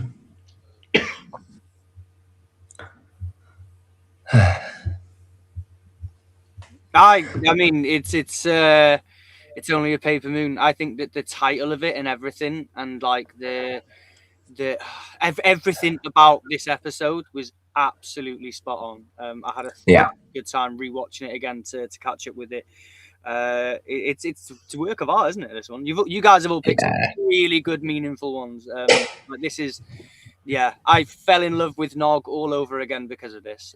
It was really fantastic. Yeah, it's a real shame about the actor Aaron Eisenberg, his death. But a new Trek have honoured him. They've named the class the Eisenberg class in the most recent Discovery episodes. So, that's a nice little gesture. But yeah, it's a shame. That episode is fantastic, though. In fact, Eisenberg does a great job of acting through prosthetics. I think the actor that plays Mick Fontaine is James Darren, possibly. Does that sound right, Specs? Yes, that sounds right. James something, definitely.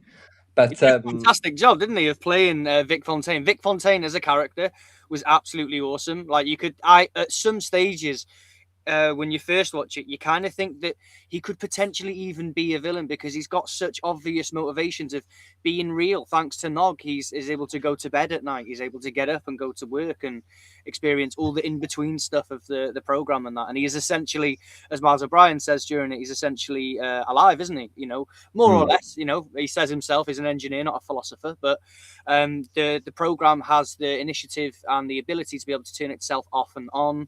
It's somewhat sentient to a point. It's artificially intelligent. It's as a character, it's absolutely fantastic. They gave him his own motivations, and you felt like attached to him just as much as you did to Nog. And Nog had a whole backlog of a character building and everything else that comes with being. Vic does too by this point. There's a few episodes that are sort of Vic Fontaine focused ones. He's a great character though. I'm a sucker for a hologram. But he's self-aware, which is unusual. So he knows he's a hologram. That's part of like why his sort of thing works. Yeah. Anyway. Yeah. I really enjoyed the phantom pain stuff because, like, for anyone that sort of experiences any sort of physical discomfort that stems from psychological discomfort, as Nog did, because it was mentioned about how the technology in the future is so advanced, it's so fantastically great. They can tell that there's no the nerves in his legs and things, or around the wound rather, on his lack of leg, because got it shut off. But there was no pain being sent, there was nothing being picked up or received, there was nothing like that. It was starting in his mind, and it does a really good job of being like, listen, I'm not crazy, there's nothing wrong with me like that, you know, per se. I am feeling this pain, because it doesn't matter where it stems from. If you're in discomfort, you're in discomfort. And what's nice about this is that it recognizes that, and it's like, it's not one of those shows that tells you to pull your socks up. It understands the nuance of psychology and how, you know, a lot of it was PTSD, wasn't it? Like, it really tackled PTSD really hard. Yeah, definitely. Yeah, go on. I love the way that was. I love the way that was portrayed. Yeah, PTSD is quite difficult to deal with. I've family members who've served and stuff, and it does. It really puts you through the ringer, and that you could see it going all through that episode. I thought that was the way they addressed that. I thought was really quite good of them. Yeah, showing what it's like. And yeah, Lewis, you're correct. Phantom limb syndrome does exist. Documented. It's a real thing. Mine isn't fun. It is a real thing. Yeah. It's been studied a few times now. So yeah, like the former soldiers, ones who like illegal wars have happened, and people have been blown up by IEDs and shit like that. They physically feel it. It's still something registering up here, even though hand, arm, leg, foot, whatever, gone, shot off, blasted off, and amputated off, still actually exists. So showing that in the episode, rather clever as well, because this documented a few times now.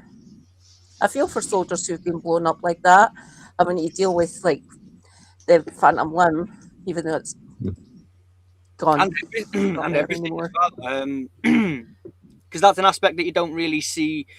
Because obviously we see space battles and we see things like that, and it's all cool and stuff. But when you look at the human cost of some of these battles, like I think that in a similar way, MASH did a good job, like with a couple of their episodes. You know, the sitcom MASH, the American, the medical tent that was established in like Vietnam, I think it was. Is it Korea, possibly? Yeah. I always forget which of the American wars it was there, but yeah, it was.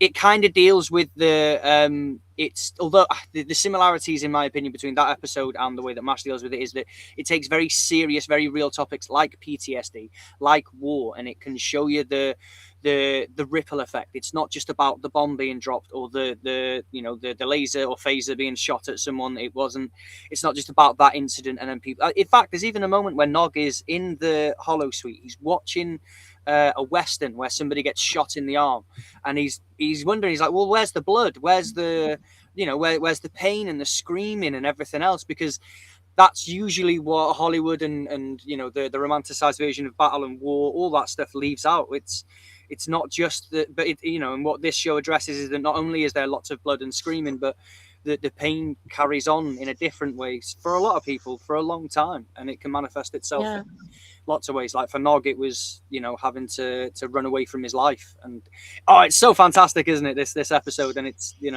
yeah, that film is Shane, infamously, and it's a good examination of violence in entertainment. How it's so frequently used without any real consequence. I sorry, clear my throat a bit. There's a lot of stuff, as well as quite good on the social sphere of from Nog's homecoming and his difficulty with reintegrating. They want to throw him a big bash, and he just wants quiet. For a long time, Deep Space Nine viewers, we know his relationship with Jake is a really sort of healthy one, and the pair of them are beating the shit out of each other. And this sort of, he wants his father and his uncle to just go away, and it's it's a really good look at the problems ex-servicemen have of fitting back into society.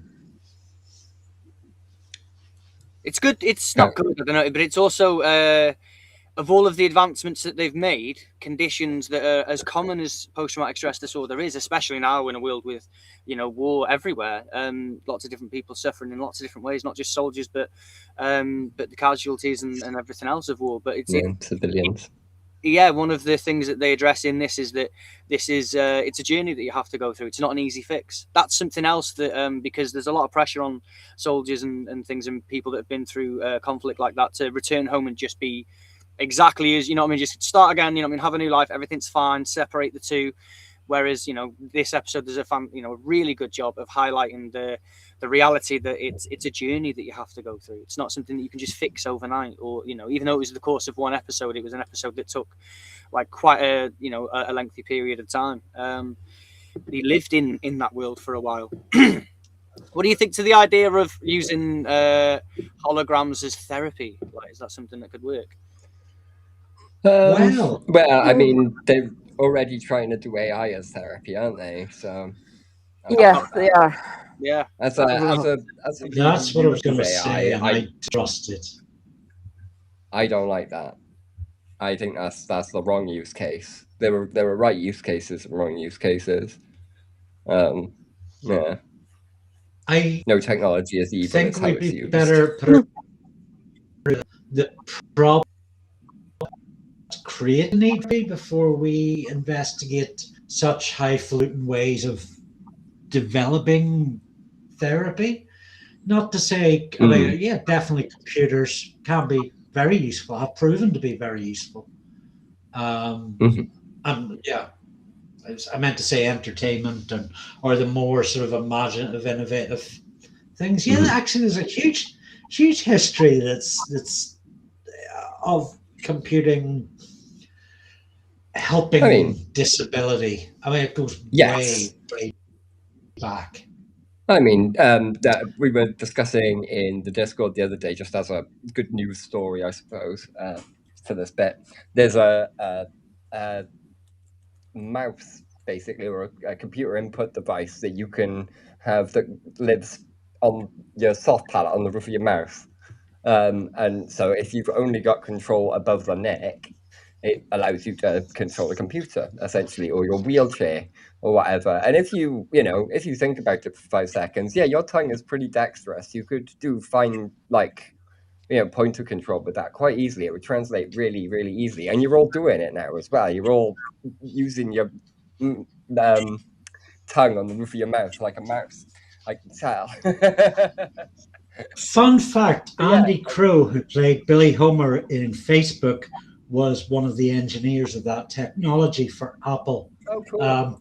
Crow was paralyzed from the neck down when he went dumpster diving, and so developed that technology that you actually see if you watch Press Gang. You see that character. That chair is using that technology. The same that speech to text. Yeah, that's all. Andy Crow was a founder of that. And, sadly, largely forgotten. Brilliant actor as well, in my opinion.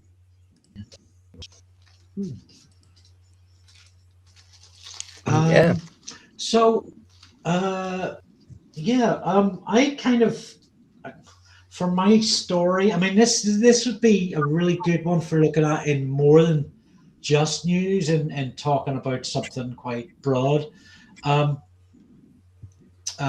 like therapy and self-help. So I just took the two main things, morality and war, and I just sort of Googled from there. So actually I didn't Google. This was also a private eye story, but got it expanded out to a piece from the National, the Scottish, coming on screen in just the headline is Edinburgh Festival called to end Bailey Gifford partnership. So this is a boycott by musicians and artists. Has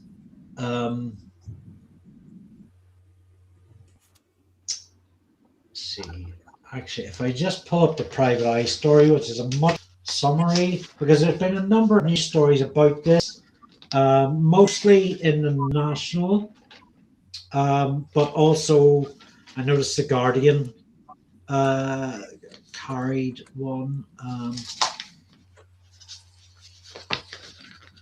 So, just bear with me a little moment. Yeah. Actually, I'll just read out this Private Eye piece because it's quite short. Yet more aggro for visitors to this summer's Edinburgh Festival, as staff at the city's main museums, including the National Gallery of Scotland and Royal Scottish Academy, take strike action on selected days through the festival period, claiming they're overburdened with responsibility. Meanwhile, small but disruptive street protests have resumed against the festival sponsorship deal with Baillie Gifford, which is said to have significant investments in Israeli-occupied Palestine territories, claims that the company has described as hugely misleading. Happily, violinist and festival director Nicola Bendetti remains upbeat and focused on the music, specifically ensuring it gets a proper hearing, even appearing at the door of some performances to help apparently confused concert goers, i.e. the older ones, switch off their phones.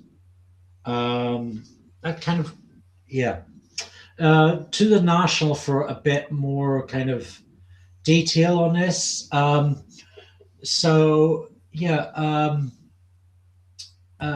Edinburgh Festival, International Festival, is in partnership with this firm, Baillie Gifford, accusing them, and campaigners have accused the company of benefiting from companies linked to Israel's military and fossil fuel industry. Activists from Mothers Against Genocide Scotland, art workers for Palestine Scotland. So they've displayed the names of Palestinian children killed in Gaza outside the Edinburgh International Festival hub. And a statement put out describing the devastating human cost of Israel's genocide. The group has been raising concerns with the Edinburgh International Festival for more than 2 years.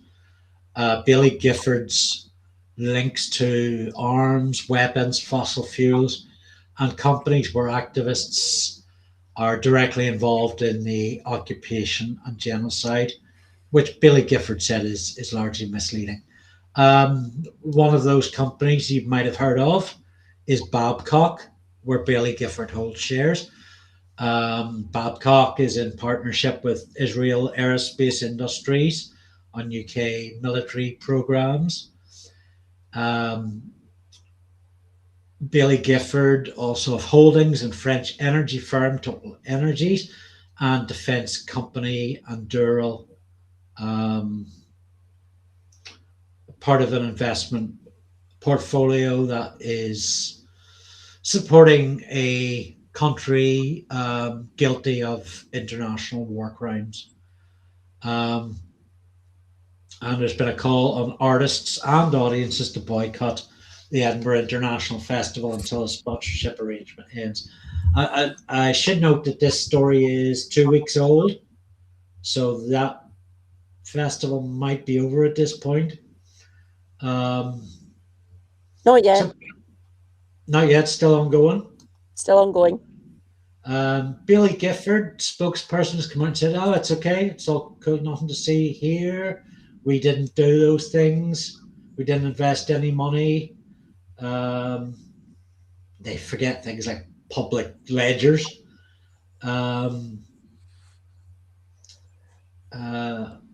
There were also, there were other companies that were involved in sponsorship deals with Baillie Gifford, which have now ended those as a result of activist pressure. The campaign group said more than 700 artists, art workers, and audience members signed an open letter urging the Edinburgh International Festival to drop Baillie Gifford, and some artists who, sorry, actually, this needs a breath and a bit of a mention of its own. It also claimed that some artists who performed at last year's festival had told campaigners they had been discouraged from speaking publicly about the festival's relationship with the investment firm and questioned why the festival would be concerned about discussion of its sponsor, and criticism of the Scottish government over the implementation of a Parliament motion which called for a package of boycotts, divestment and sanctions against Israel. Yeah, I guess that criticism came from Baillie Gifford, not a voter, if I recall correctly. A company can't vote on a parliamentary matter. Right, So they can. They can if they pay enough. Not legally.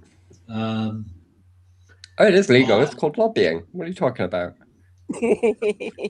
Scottish Greens MSP Kate Nevins has been quite active and has called for the urgent need to end all contracts with companies complicit in the genocide and the illegal Israeli settlement building program in the West Bank.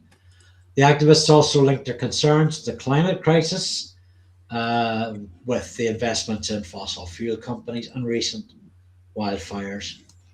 So, yeah, there's the Cliff Notes. Whew. Yeah, and arms are two that really shouldn't be. Art to war, no art to violence. I was away from my microphone when you called them a defense company, and I just had the thought, like, does that mean all they do is make like shields and radar jamming and shit, or no? It's funny how they have to reframe it, isn't it, into company and not. But you're right to draw that line between art and war. There shouldn't be an intersection where they cross over. And to be honest with you, I think that when it comes to music has long been a format for people to protest war, to discuss the things that otherwise wouldn't be heard. They get drown under the wave of propaganda and everything else that comes with it. It's always been a way of protesting that stuff. It's strange, isn't it, how like they've gone, I know what we can do, music, that'll help us out with our war. We'll get them to sponsor it, it'll give us a nice fucking face and an excuse to put some of this fun somewhere, and it's just it should be separated entirely. I think it's an affront to art in general, not just musicians, but art and everything. There's no way that profit influence has any place in any sort of art institution. I mean, if you're talking about censorship and filtering in art, there should be a hierarchy on. I think most censorship should be an artist's responsibility for self-censorship, but there needs to be a hierarchy, and like protesting war and people who make war, not really controversial. Kind of make it obvious, in it. Yeah, just a tad.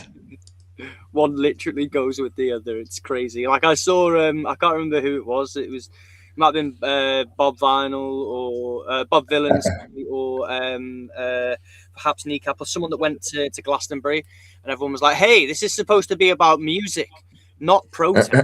Like, what are you on about? It's always been the same thing. They're two in the same. Rebelling and being, going against the status quo. That's always been music. I've been a practicing artist now for 30 years, and I've loads of different medium and stuff, but music not really one of them. But I mean, music is, like you said, it's primal. It's one of our earliest forms, music and the cave painting, and it's as a meme, it's incredibly powerful. If I do I don't know if you can hear, if I do this. And any of you that remember that, you can drum that out easy enough. So it's an incredibly effective way of communicating. And so the perfect vessel for protest. Of course, it's I love. isn't I've it? got It's a a pen human thing. Crow Crack's coming because I love that. Yeah, I like that Music is comment. the That's engine really of good. protest. Yeah. It's a pity there's some major studios that agents. Oh, wrong one. Music is the engine of protest. Yeah. It absolutely is. Yeah, and as he says there again, love this passion for music and the ability to console and unite. And music has always had that ability. Like, I don't even know how true this is, but there was that story of people that broke out of a prison. A bunch of prisoners broke out. They went to go and get their freedom, essentially, or so it seemed. And they chose to go to. There was a Bob concert happening. Bob Marley concert happening in a sort of like localish area, and they broke out to go and watch Bob Marley play. And they were arrested. There was no fuss. There was nothing like that. They just, instead of going for freedom, they wanted an opportunity to be able to say they were there and hear it from the man themselves. That's powerful. Choosing Bob over freedom. It's crazy. Music has always and should be void of fucking weapons manufacturing companies and things. I can't believe they even tried it. Bob Bobson. Yes. Rejoice, I have a Mank Pete in my chat. Hi, Pete. Hey, Mank Pete. Shout out to everyone in the chat. Crow Crag, Jim, Mank Pete, Scooby Doo, all of them, Mega as well. People have been there. It's been a really cool one. I've seen a lot of interaction. A lot of people are chatting away. It's fun. Well, we have come to the end game, it would seem. It would seem so. It would seem so. Now, I've got some photos and things from the IMDb page here, which we're going to have a look at, which should give us a little bit of reference. Although you might have to bear with me when I do this. My laptop tends to freeze and choke, but it's doing all right.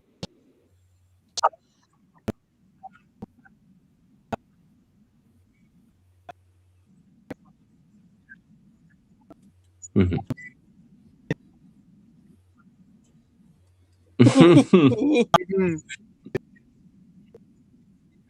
It's been 25 years since this has aired, so I think it'll be okay. Well, you uncouth, uncultured, casual Trekkies. Star Trek Voyager is absolutely one of the finest, and this one here, it's not. If you look on IMDb, or if you look at like the most accredited, the most critically acclaimed episodes, you'll find a list of episodes that are not this one. There's some people that have a lot of issues with the way that the finale was ended, with the way the end game was presented. I personally think it did a fantastic job, and I want to make my case for why. And I love this episode not just because of the obvious Janeway gets to get the Borg. Spoiler alert. They get to blow up the Borg, not just because Voyager goes home, but because of its focus on the crew and their interpersonal relationships. And I mean, as well, before we start, shout out to Kate Mulgrew, the actor that plays Catherine Janeway. She does a dual performance of playing herself and herself 30 years in the future. And the way that it's all put together is seamless. It's brilliant. She did an absolutely fantastic job. But I know it can be a bit cheesy. I'm trying to find the best way of phrasing this. I know that this episode my perception of this episode may come across as a bit cheesy because it, does focus on the character development. And Voyager at this point had 7 seasons of character development to go in the back. But I also want to say that they did such a good job because it would have been so easy and understandable for them to end this in like one big massive action sequence.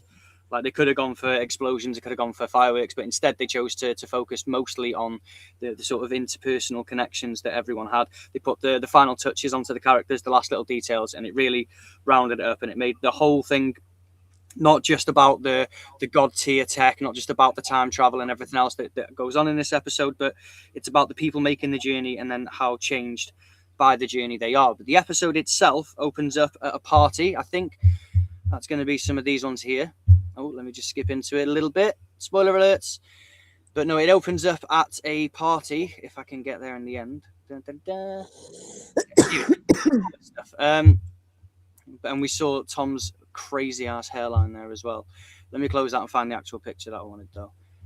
Bear with me just 1 second. Sorry about this, guys. But yeah, so it opens up with a party. It opens up with everybody all getting together, celebrating the fact that they've come home. It's based 30 years into the future. That's how this episode opens up. So from the previous episode to this one, 33 years, I think, have passed. And the Voyager, the crew, everybody else, they've all returned back. And they're enjoying this party that I was talking about, which is an annual gathering. It's like a social gathering of what remains of the crew. It's showing you that they're, you know, all that they've gained since they came back home. It opens up with B'Elanna and Tom talking about their marriage and their child that they have who's off working away missions. It starts with the Doctor as well, the EMH program. He's finally chosen himself a name. He's a well-rounded human being who's in a marriage. He chose the name Joe, which I don't know about you guys. I think that's kind of a bit of a letdown. I think of all of the names in all of the universe from all of the species that we've encountered, Joe was a bit of a letdown, but that's his name and he's sticking to it. Also, I think they did Tom Paris really dirty in this because they show him 30 years in the future and his hairline is so far back it practically starts at his bum. Really did him dirty there. Yeah, he does kind of a five head, doesn't he? It's really bad. It is really bad. I do have an image of it actually, which I'll bring up now. Just to give you a little bit of clarity, just so you can see how much time has passed and how old they all look as well. Actually, I don't think I have that on there, but I'll grab it in a second. And yeah, the whole premise of it is that they're all celebrating that they've returned, that everybody's there, but there's clearly a lot of people that are absent from the party and from the annual party. Aside from that, it's just showing you who the crew are now. They're settled into their lives, and it offers a moment to reflect on what it cost and those that are absent. Oh, and Barclay as well. Barclay's in there, which you gotta love a random Barclay. Like for no reason, they just chuck Barclay into these things, and I love it. And he's old as well, which is real fun. Old Barclay, can't beat him. But it shows you that even though it's only been 30 years, they've made huge technological and tactical advantages when it comes to the Borg and stuff. It shows you that as Admiral Janeway, as she is now, has moved into teaching and being more of a sort of academy tutor rather than, you know, an adventurous captain. Although she is engaging, it does reveal at the beginning that she is engaging in some secret mission that no one else can know about. Once they show you that, you know, she's a teacher and she's going back over everything that she's lost and stuff. It shows you that there's a lot of regret in her and that there's a lot of pain in, even though they've made it there. It's not the ending that she wanted, and you can clearly see that. So it starts off with the party. It shows you their life, what they've got, what they've lost. Chakotay isn't around. And Captain Janeway, when she goes to visit the grave of Chakotay, also talks about how they lost 7 of 9 along the way as well, and how the marriage that happened between 7 of 9 and Chakotay was severely impacted by the loss of 7 of 9, as you can imagine, and how that made the last years of Chakotay difficult and struggling. The overall thing is that Captain Janeway has a lot of regrets. There's a lot of loneliness. Even though the family's together, there's a lot of loneliness. And that's what this story really, really focuses on. And it's absolutely brilliant. There's also a scene here that we need to talk about before we get into the meat and potatoes of the episode. I'll find it somewhere along here. No, spoiler alerts. So this is the part that I was referring to. There's the hairline that I was referring to that is so far back that it starts at his arse crack. They did him so dirty in this. They did him terribly. Do they not have turkey in the future? Is that clearly not? Clearly. But another one of the scars that they all have to bear as a result of taking this very extensive journey throughout the Delta Quadrant, coming back to the Alpha Quadrant, is Tuvok. It turns out that he suffers a very severe illness of his brain that's specific to Vulcans, but like a lot of things, it's a preventable illness in the future of Star Trek. There is things that they can do to prevent this thing, to cure him, essentially, when he starts showing the early signs of it. But because he's in the Delta Quadrant and it took him such a long time to get back, they were way past that stage, and he's descended into a sort of rambling madman. It was a fantastic performance by Tim Russ, who's the actor. He usually plays the perfect, calm and controlled Vulcan and security officer. aboard Voyager. But this shows us how good of an actor he is when it shows you Tuvok in the grips of this serious brain illness, this degenerative neurological disease that reduces him into this madman, essentially. And he plays the part really, really well. And the focus here is more or less on the family as they are now and the price that they've had to pay to come back. It's a really emotional scene that really pays off, and it shows you the motivations of Captain Janeway and what she does next.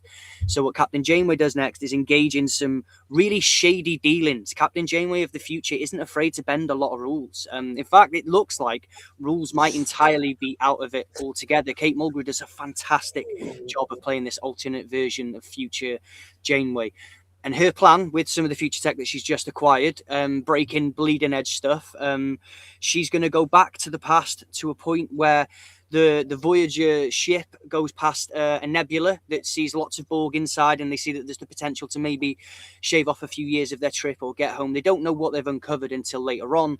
But Janeway, future Janeway, she knows. And so she makes this daring trip, fighting against Klingons, convincing future Harry, who has a command now, to help her on her mission to defend her from the Klingons, to get her to the future, because she's breaking all these rules, Federation rules and everything. To be hell with it. She wants to change the past, and that's exactly what she goes ahead and does. She opens up a wormhole, and she finds herself a future Captain Janeway at the front of a very, very confused Voyager ship and a past Janeway. So then the show catches up with itself. We're no longer 30 years into the future. We're back at what would be the present stardate of the chronological order of the series for Voyager. And it shows you it does a really good job as it enters into the sort of second part of it, because instead of going, right, we've got future tech, we've got future knowledge, let's get to battle in the Borg, let's get into this nebula and see what's going on. Instead of doing that, it spends a lot more time developing a lot more characters. It shows you how it all started with Chakotay in 7 of 9. It shows you that B'Elanna is just about to give birth to her daughter, and the effects that it has on Tom. It's very real, it's very relatable, and it shows you Harry Kim's loneliness. And loneliness is something that I want to touch up on, because it involves the story that I'm about to tie to this episode, and we will get to there. Sorry, I know it's a bit long-winded, but I promise we'll get to there. But loneliness is a huge, huge part of what they're doing and what they're showing. Their urge to be able to get home, but also to do so in a way that doesn't change them too much, so they don't lose too much. They can't just risk everything because they have a family now, and that's what Voyager is about. It's about the family that's developed on this great voyage through immense space. Now it comes over to the next part where we introduce the how and what's going on and how we're going to be able to shave off all this time from Voyager's trip, and it takes us over to the Borg. So the Borg have been occupying a nebula, and they have this massive transwarp, sort of almost transdimensional hyper gateway network, if you will. Think of it as if HS2 worked. Think of it as that, but on a multi level. Space. Yeah. Oh, I like that description. Yeah. It's a hub. It's like there's loads of HS2s, and they're connected to all these different parts. It's a very tactical. It's an advantage that the Borg had that we didn't know about, and how they were able to deploy to certain areas. It's a bit of a retcon as well, but it's how they sort of deploy to certain areas so quickly, is that they have this very small number of very powerful, very well-connected gateways that can take you all across the vast quadrants of the universe, and it can take them back to the Delta Quadrant. But there's so much Borg presence there, they wouldn't be able to. So cueing what you can see now, future tech. This is the deployment here of technology that has been built specifically to fight against the Borg. See, whereas previously they would have stood no chance of getting through. This new future tech shielding, multiphasic or transphasic torpedo. It's called the ablative armor. Sorry? It's called the ablative armor. It's this it just gets replicated onto the hull. It's really cool. It's really cool. That's another reason why I really like this episode, because as much as, the character development, all that stuff, if you're a techie, a Trekkie that's also a techie, this is brilliant, because it's everything you've wanted. It's the technological advantage over the technologically supreme Borg that this ship is. Because we're sick of seeing Voyager limping across and getting battle damaged, and having to regroup and rebuild. And it's fun to see some of the stories play out, but ultimately you want to be able to see the Borg just that satisfaction of seeing them getting blown up, and we get it here. They technologically outweigh the Borg, although they are numerously vastly outnumbered. So the plan is, Janeway's plan is to tell them as little about the future as she can, but give them this technology, get them past the Borg and through these gateways and back to the Alpha Quadrant. It sounds great. However, and this is where Kate Mulgrew's performance really weighs in heavy, future Janeway is very different to past Janeway. Past Janeway as we know it, we'll call her current Janeway, is very ideologically driven. She doesn't regret her decision to that landed them into the Delta Quadrant in the first place. She still believes it's the right thing to do. She still believes in morality. She's a very moral person. But future Janeway is all about just getting them home. We don't care. See, past Janeway, or present Janeway, however we want to call her, she wants to destroy this network to remove the technological advantage that the Borg have and stall them, thus saving millions, potentially billions of lives all across the universe and specifically throughout the Delta Quadrant. Current Janeway doesn't care. She's a changed woman. There's a scene I'm going to play you now that shows you not only how amazing Kate Mulgrew is in this, but also the difference between the characters and how they've changed in that 30 years. You're muted. Oh, You're muted, JOJ, you're muted.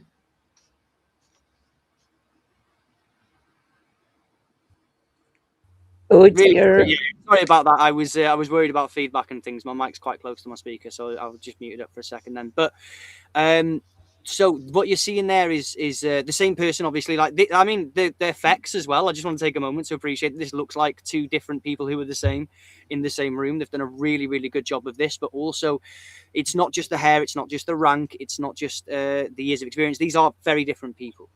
So I don't know if you could tell from that. I didn't want to play on too much of it because obviously copyright reasons and things. But one Janeway is being very secretive, the other one is being very open. And they both realize that morally they have changed dramatically when it comes to choosing how they want to do this. So future Janeway doesn't see the value in risking all of these people that she's gone back to change, to change the history of the Star Trek universe for. By risking their lives to destroy and temporarily cripple the Borg, when in the long scheme of things, all that matters to her is getting the crew home. But younger Janeway is still idealistic, and she's still she's not crippled by loneliness. That's the important thing that I want to say, because Janeway of the future, she's lost 7 of 9, she's lost Chakotay, she's home, sure, but at what cost? Tuvok is gone, he's a rambling, he doesn't even recognize her most days, and it's terrible, it really is. And so she's been scorned by all of that, and it really makes for this very interesting dynamic between the two characters, even though they're the same character. But what's underscored by it mostly is loneliness. And so that's where she realizes that, you know what, I am a changed person. I think that my previous self, even though was more idealistic, perhaps has the best idea, and we will do exactly as she says, and we'll hatch a plan to be able to take down the Borg as well as get us home. And that is exactly what they do. They do a little bit of smoke and mirrors stuff. They trick the Borg. They poison the Borg Queen. She falls apart. It's all very dramatic, but they get home, and that's the main thing there. Now, I wanted to tie it into the story that I wanted to talk about.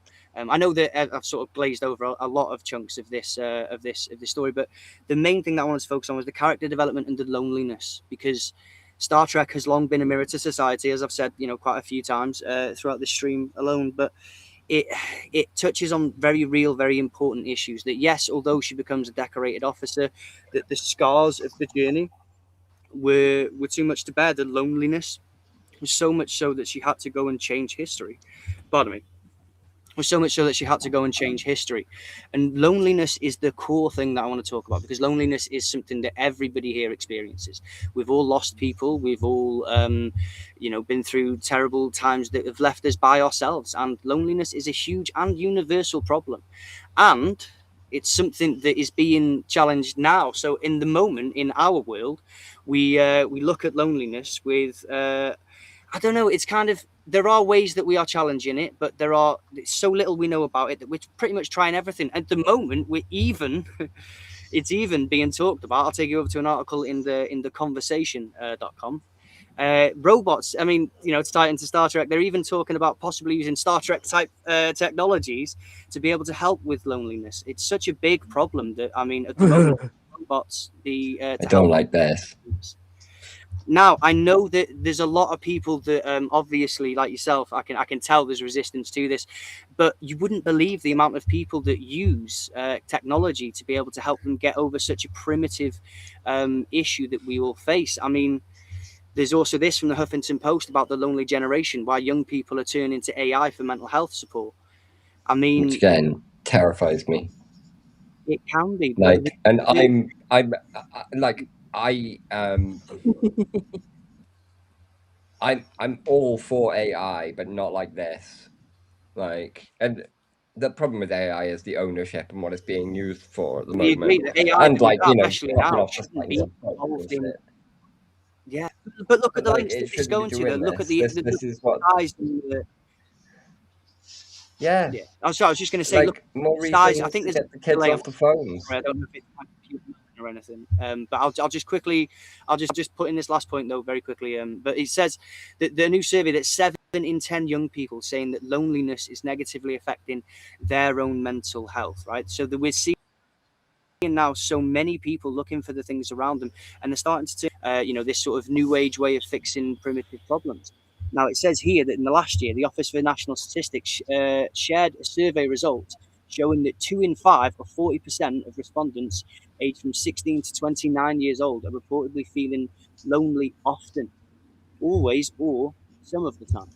That's so scary, isn't it, when you think about it? It's such a big issue that faces so many people. What were your thoughts about turning to AI? Sorry if I talked right over that. It was a bit. I mean, somebody did make a good point, but like, J.E. Beck said, turn into chat points for mental health support because real support is too hard to get hold of. Seems like there's better solutions than a bad chatbot. Yeah, exactly that. Like, plus, they're mining your conversations with these bots for, you know, more data. So, I don't like this at all. I think this is really, really just icky, like almost as icky as, you know, the Anthropic ripping the spines off of books, like rare books, and destructively scanning them. Like, yeah, that's a real process. And you make a point about technology not necessarily being the technology, but how it's used. And I just want to point out here that there's a social enterprise in southwest England that has been piloting Comfort Companions in partnership with Age UK South Gloucestershire, which is AI generated personas offering conversation and guidance to older people living alone with a risk of loneliness. And it runs alongside UK's Age Volunteer Programme, with befrienders helping old people learn how to use the app. And it does point to the sickness of our society, where we as flesh and blood don't have the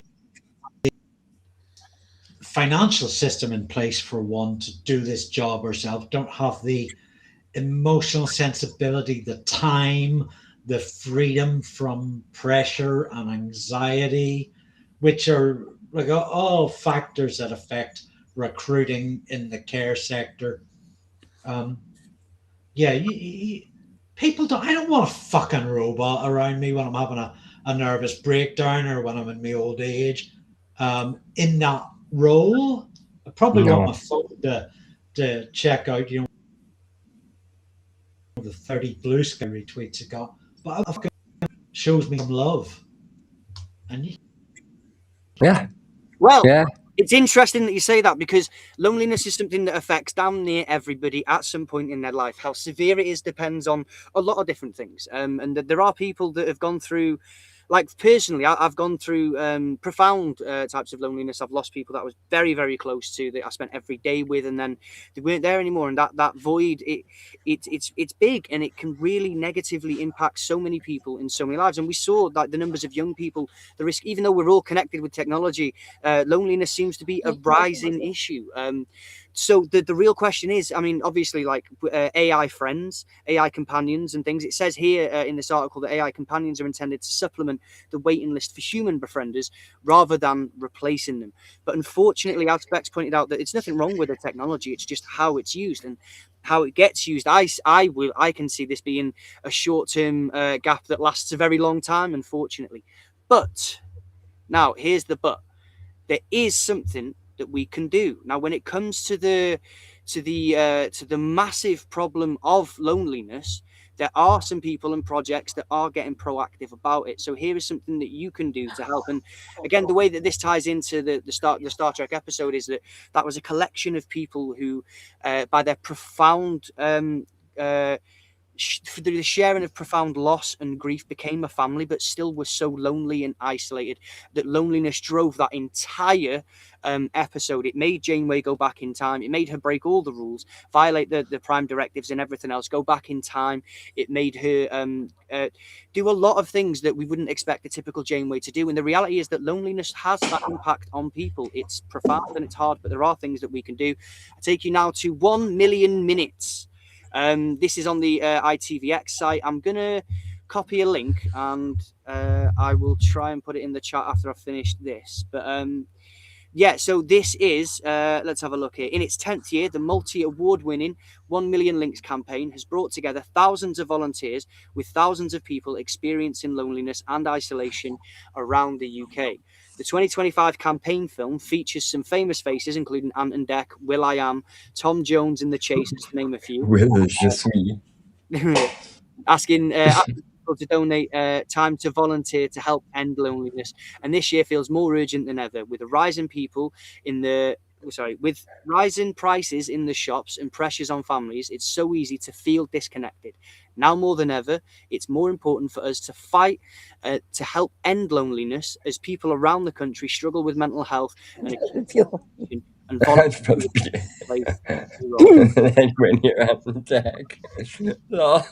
I know. I read that and I was like, what? No, but anyway, but I mean, you know, they were doing their bit, and so please do not contact Samaritans to volunteer your time for 1 Million Minutes campaign. There is a way of doing that. There is more help and information, and I will get to that in just a second. But if you are somebody who is struggling to cope and you need emotional support, Samaritans volunteers are available around the clock every single day of the year. Call 116123. That's 116123, or visit www.samaritans.org for support. Once again, that's www.samaritans.org for support. Now, you can find out more information on this by simply Googling 1 Million Minutes, find out how you volunteer. You can also pledge by clicking this button here to pledge your 60 minutes a week for a year. And yeah, there is only one solution to this. As much as Trek brings the technology, as much as AI is trying to fill in the stopgap, it's not a long-term solution. We are the solution to our loneliness. And that's pretty much my recap of the Voyager episode and the story that ties in with. I hope I did a good enough job. I hope it works out. It's fantastic, bro. Quite a TED talk there, man. I'll go first because I hate Voyager, but I loved how you tied it all in. It's about the flesh and blood, about actually like ourselves each stepping up and making a difference. I saw the theme I took away from was one of selfishness, because I hate Voyager, but like different types of selfishness. Selfishness where it is a virtue, and you see that from present Janeway and future Janeway. So present, the selfishness of the need for atonement versus the pragmatism of just moving forward. The Janeway that we used to see in Voyager is one that plays on proving herself for her mistakes. There's something narcissistic in it, whereas future Janeway is all about just get on and just get these people home and do the right fucking thing. It's quite a much more straight path. But let's go to Katie, because she hasn't said anything in a while. Did you enjoy this when we watched it today? What were your takeaways? Yeah, you can. Yeah, I agree. They totally done Tom. That was just mean doing that to poor Tom. It made him look more like he looked handsome during it and stuff. But the way they basically put it back off his head like that. Oh, doesn't I what thought the the makeup on that guy was brilliant. Yeah. yeah, obviously Good it's in the sense makeup. that it was believable, but it made it look like he'd gone through a wind tunnel at 1,000 miles an hour. Yeah, poor Tom. I mean, he was the pilot.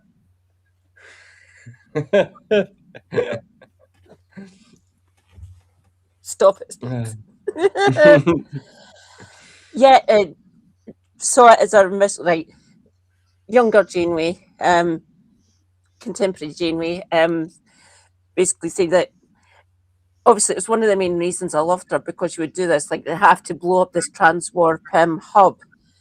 Think of all the millions of lives we could save, blah, blah, blah, blah, and all that stuff. I can understand that. I'd want to do it as well, but the violence.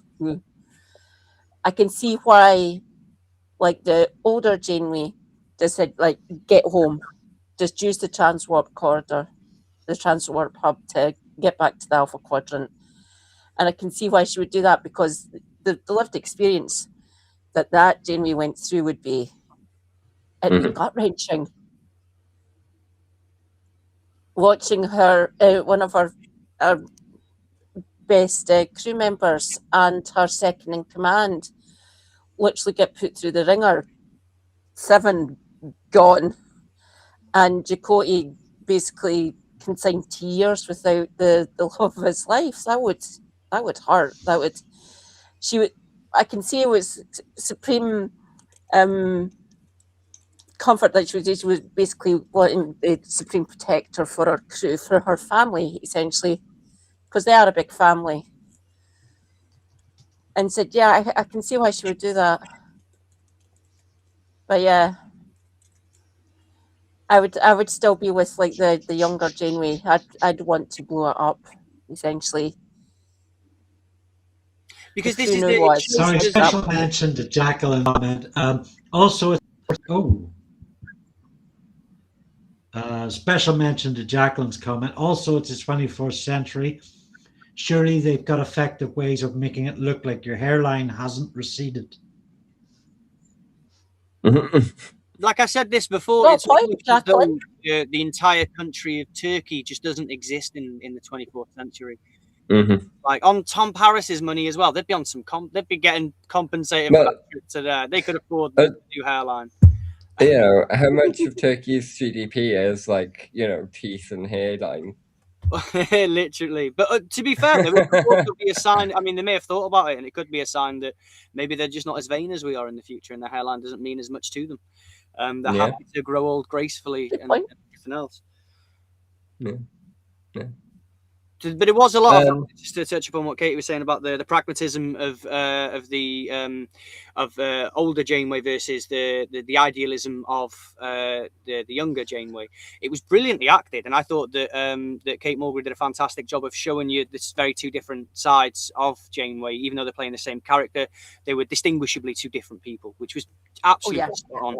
She's such a fantastic captain. I don't know what anyone's beef with Voyager is. It's amazing. Well, I'll tell you what my beef with Janeway is. Awkward silence. She committed a whole fucking terrible war crime. Like, in the end of that episode, she destroyed an entire timeline. Like, that is no more now. Like, it just ends. She goes into that thing, everybody in that timeline is dead. Is it no more, or is it that it doesn't exist? Because I know that, or that it never happened, rather. I'll phrase it like that. It never happened. No, it would still have happened, because otherwise they wouldn't get back. That's the time paradox. So yeah. But no, but so it goes back. I guess so, yeah.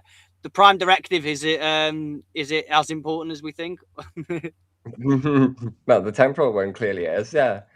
But no, I mean, justice for Tuvix. I know that's not this episode, but I just got to say that.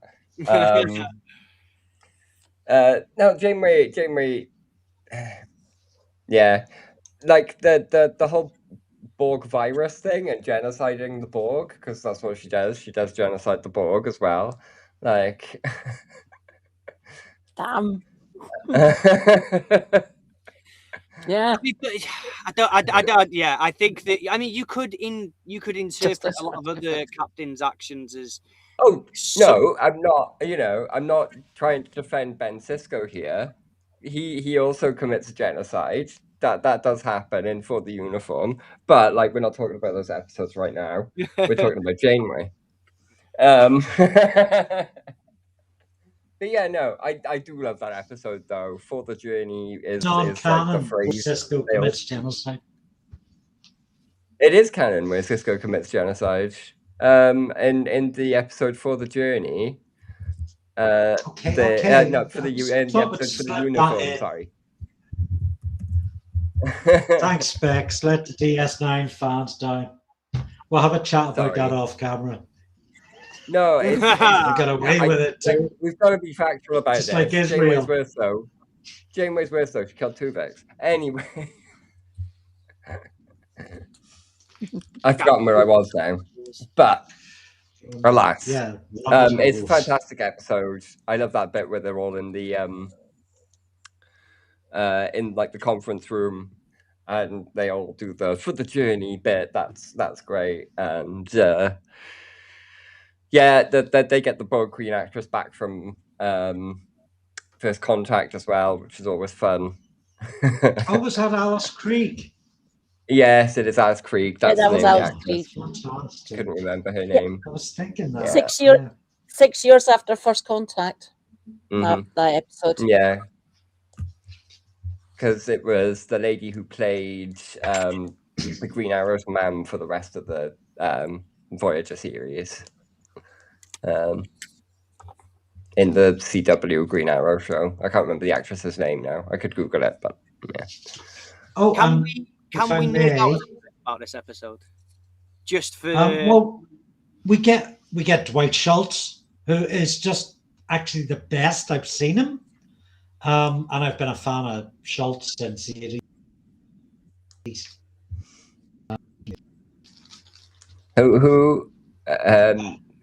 Barkley. Barkley. Oh, Barkley. He's like a MAGA podcast dad now, isn't he? No fucking way. Well, the 18 was a bit just about to bring him up as well. Barkley, we were talking about this earlier, weren't we? About how they sort of just inject him into some Star Treks, and I think that it is gross. But you might be happy to know that the older Barkley in the show looks a lot like real life Barkley. They got that pretty spot on, the receding hairline. Maybe his hairline's running away from his MAGA views.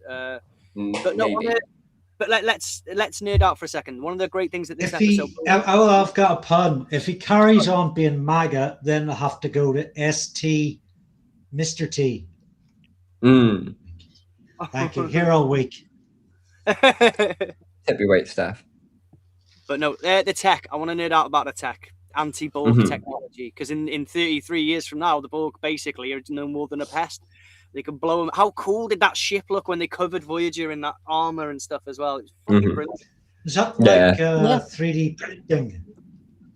Is that what that is essentially? The 3D printed shields. Yeah, it's like armor plating, but like beefy armor plating, you know. I just want to, from a storytelling perspective, she's bringing the components for a ship. There's a west kind of it's kind of very cozy. Sorry, Katie. Yeah, I just wanted to highlight what something Jacqueline has said there. Did Janeway commit genocide, or did she free the people assimilated by the Borg in the only way she knew how? You've got a point, Jacqueline. I mean, Jacqueline. Yeah, you could argue it that way as well. I mean, there is that law would back you up, Jack, especially if you've seen Picard. So like no father. No, it's the reason why I find that quite interesting is because it kind of takes us to the DOJ stuff, like committing, like some of the defense was potentially used by some people where that of committing a smaller act is justifiable, or a smaller crime is justifiable when scaled next to a larger crime, sort of thing. If you're preventing something terrible from happening, so boom, take that, Specs. Did she commit a genocide, or did she prevent a universal cosmic genocide? Yeah. Could we just like instead of us judging, could we just take Jane away to the International Criminal Court and like judge her there, do this properly? We will. Jamie needs to get to the Hague, is what I'm saying. To the Hague as soon as we take Cisco to the Hague for poisoning that atmosphere that one time. Well, Cisco's disappeared. Cisco's disappeared. You can't really do anything about that. So tough. Tough. He's gone. Sorry. He's disappeared to bloody South and Central America. God, we can't find him. It's not Charlie anymore.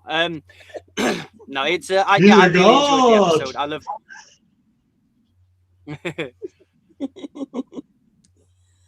Oh God! This episode actually had corollary with the one that he was watching earlier on. It involves an Osterhagen key and a fuck ton of Daleks. The doctor committed genocide. Said no because they're genocidal fucking aliens who needed to be blown up. I like those 2 episodes. They were fucking amazing. Rose got back. The Dr. Donal. How many times has he destroyed the Daleks anyway? Christ almighty. Kay, remember the chat we had about tangents? Sorry. I was just saying, no, it was funny that it's seeing those 2 episodes today, that Doctor Who and this Elron, Voyager. Elron, don't encourage her. Everyone aboard. Oh, that's such good news. Do you know, as this chat lead Voyager hater, watching Endgame, I would be inclined to go back and watch a few recommended Voyager episodes. Well, I'd recommend Year of Hell. Year of Hell is a really good one. Really good. Yeah. In a Blink? Yeah, In a Blink's pretty good as well. Think Tank I enjoyed. And if you enjoy Technobabble, you'd probably like that one. I can't remember the name. Oh, Distant Origin is a good one as well. I like that one. Yeah, there's a few. I could provide a list. I'm nicking that phrase off of you, Specs. I love that Technobabble. There's a lot of it about, especially in Star Trek. Yeah, Star Trek's famous for it. It's right. I think it's where the term originates, but I couldn't be sure. More likely. But what I like about Star Trek Technobabble is it's internally consistent. Like a Tachyon will do timey-wimey shit. A Graviton will do Graviton-y shit. Like gravity shit. Like, yeah, it's you know, and the concept of subspace is cool. Can I, before we drift too far from the recommending episodes thing, I just wanted to get this out really, really quickly. I was just trying to find out what the name of it was. One of my all-time favourite Star Trek Voyager episodes that if anyone's going to go and watch, I think this one, especially if you've seen some Star Trek and you know what's going on. But what was it called now? The Grey and the Q, or the Q and the Grey. So it's it expands on the Cutinium. What they called I can't say. The Q continuum. I said Q continuum. Damn it! But the Q continuum, it expands on that lore and everything else, and it gives us a lot of how Q works, not just as a person, but as a species. And it's such a good episode. That's one of my favorite Q episodes, as well as Voyager episodes. Mega Wyo asks, what do you think about the digital monument to Anton Yelchin? Was that the actor that? That's the young actor that plays Chekhov in the films, like the new one, the Chris Pine one, yeah. So that the Chekhov, yeah. I completely forgot about that, Mega. Thanks for reminding me about it. I think as an artist and as a hopeful TV writer and director myself, it's hard not to pick up on the sort of the idiosyncrasies of Trek, and even Babylon 5 have, that are a bit, they are built for prime time big networks. So there are sentimentalities. There's a lot of with the presentation and track of the Utopia. I'll skip episode over the get there. Part of it should be the most important. Yeah. And they feel a bit clean. And well, I mean, that's what you get with the Utopia. Everything is clean and set. Well, that's why DS9 is probably one of the best tracks. Yeah. It is. Yeah, just put it on the floor, and yeah, stuff's still being worked out. There's capitalism running rampant in there, and other problems. Interpersonal conflict. Yeah. Yeah. Yeah. But yeah. I mean, what can we say? What more can we say? Yeah. Do we want to do like I thought it might be interesting to ask you all to like summarize I guess how track is valuable around its sort of Utopia stuff, and how it is valuable to us. Flip phone. Yeah. That aesthetic design of your track. Yeah. Pretty much. But that's 100%. The obvious low-hanging answer. No, I think Star Trek. Why Star Trek? I like the philosophy. Well, two philosophies in Star Trek. The first one is IDIC, infinite diversity and infinite combinations. Like that's how I feel about cultures. That's why I think multiculturalism is cool, because you get to learn about all the different ways of living and being a human being. And then also there's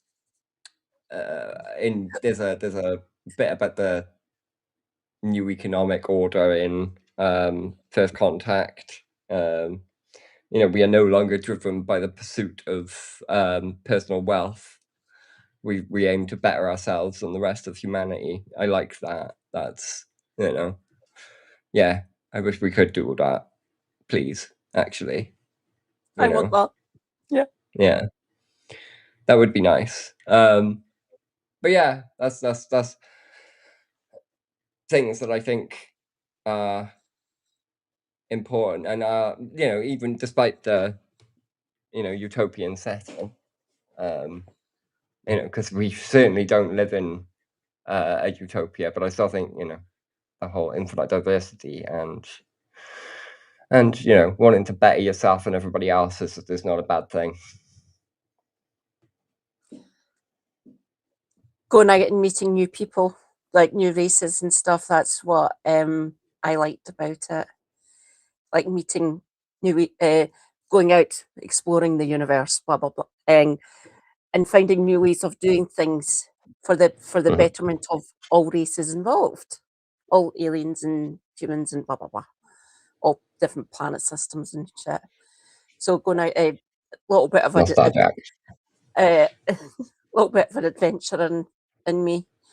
So being able to go out and make new friends, find new and better ways, or new and exciting ways of doing stuff. And I do kind of like the technobabble. Yeah, technobabble is fun. I'm a nerd.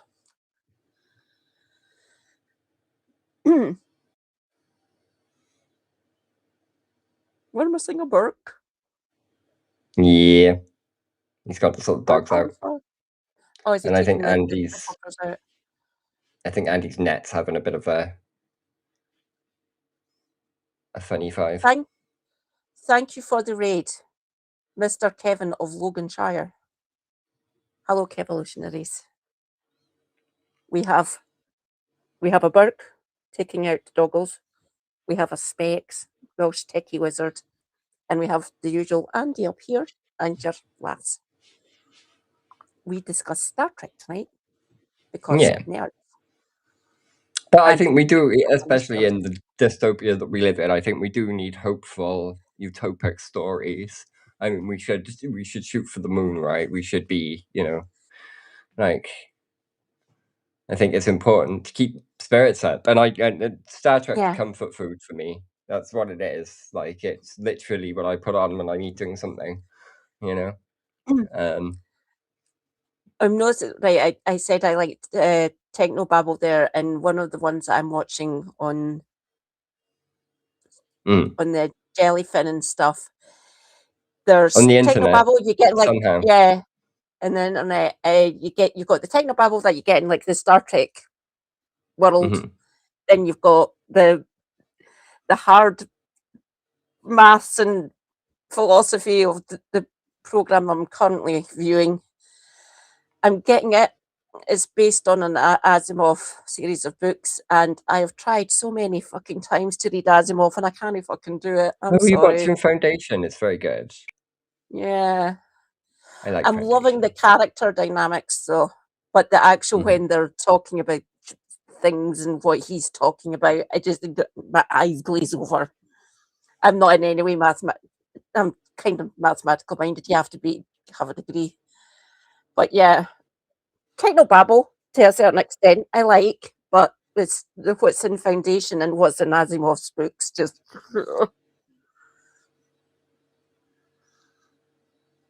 I like the Apple TV show.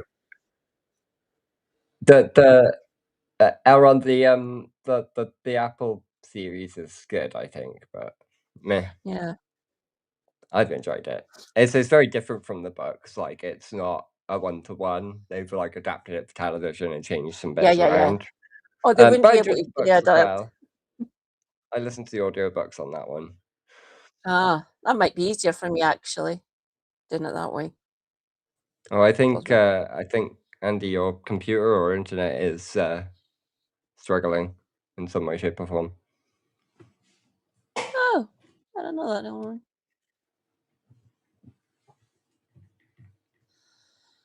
But I think I'm also gonna call it a night, gang. It is getting late. No, I'll wait for Andy to come back though. I think because yeah, I'm not gonna leave you on your own, Katie. That would be mean. That's okay. Oh. I'll think about actually listening to the books as an audio then, because I've tried there you go. Welcome back, Andy. Yeah, the audiobooks, they're on YouTube as well, because I think they're public domain now, so you can... They would be, they were out in the 50s. Yeah, so you can just, like, listen to them on, oh, what's it called, that free library? Libra Audio, I think. Yeah, but their audiobooks have been, recorded onto YouTube anyway, so... Yeah. Anyway, I am gonna... Yes, I think it might be Gutenberg. I could be wrong, though. Thanks very much to Specs being farm. He hasn't got much on his YouTube, but there's a few wonderful collaborations he's done with other YouTubers you may have recognized, and if you're part of the Discord communities of a couple of Berks, Turn Left, Kevolution, No Justice, you'll see him about there and on stream. Thanks so much, King Tracky Specs. Thank you very much. I will, I'll catch you guys soon, and thank you very much for having me. Peace and love, gang. Not even gonna try. That's fine, Katie. I can't. No, I don't have muscle control in my fingers. No, exactly. Yeah. Right then. Peace and love from Nostar Pow. Nostar. Hey. Live long and prosper. Okay, cool. So we lost. Have we lost JOJ as well? Is he? I think so. Yeah. Been cut out, or is he said goodnight? Or we might. If I see him in chat, I'll say. That was awesome. Yeah, cool. Yeah, so we actually got through everything we needed to get through well ahead of schedule. So that was nice. Yeah.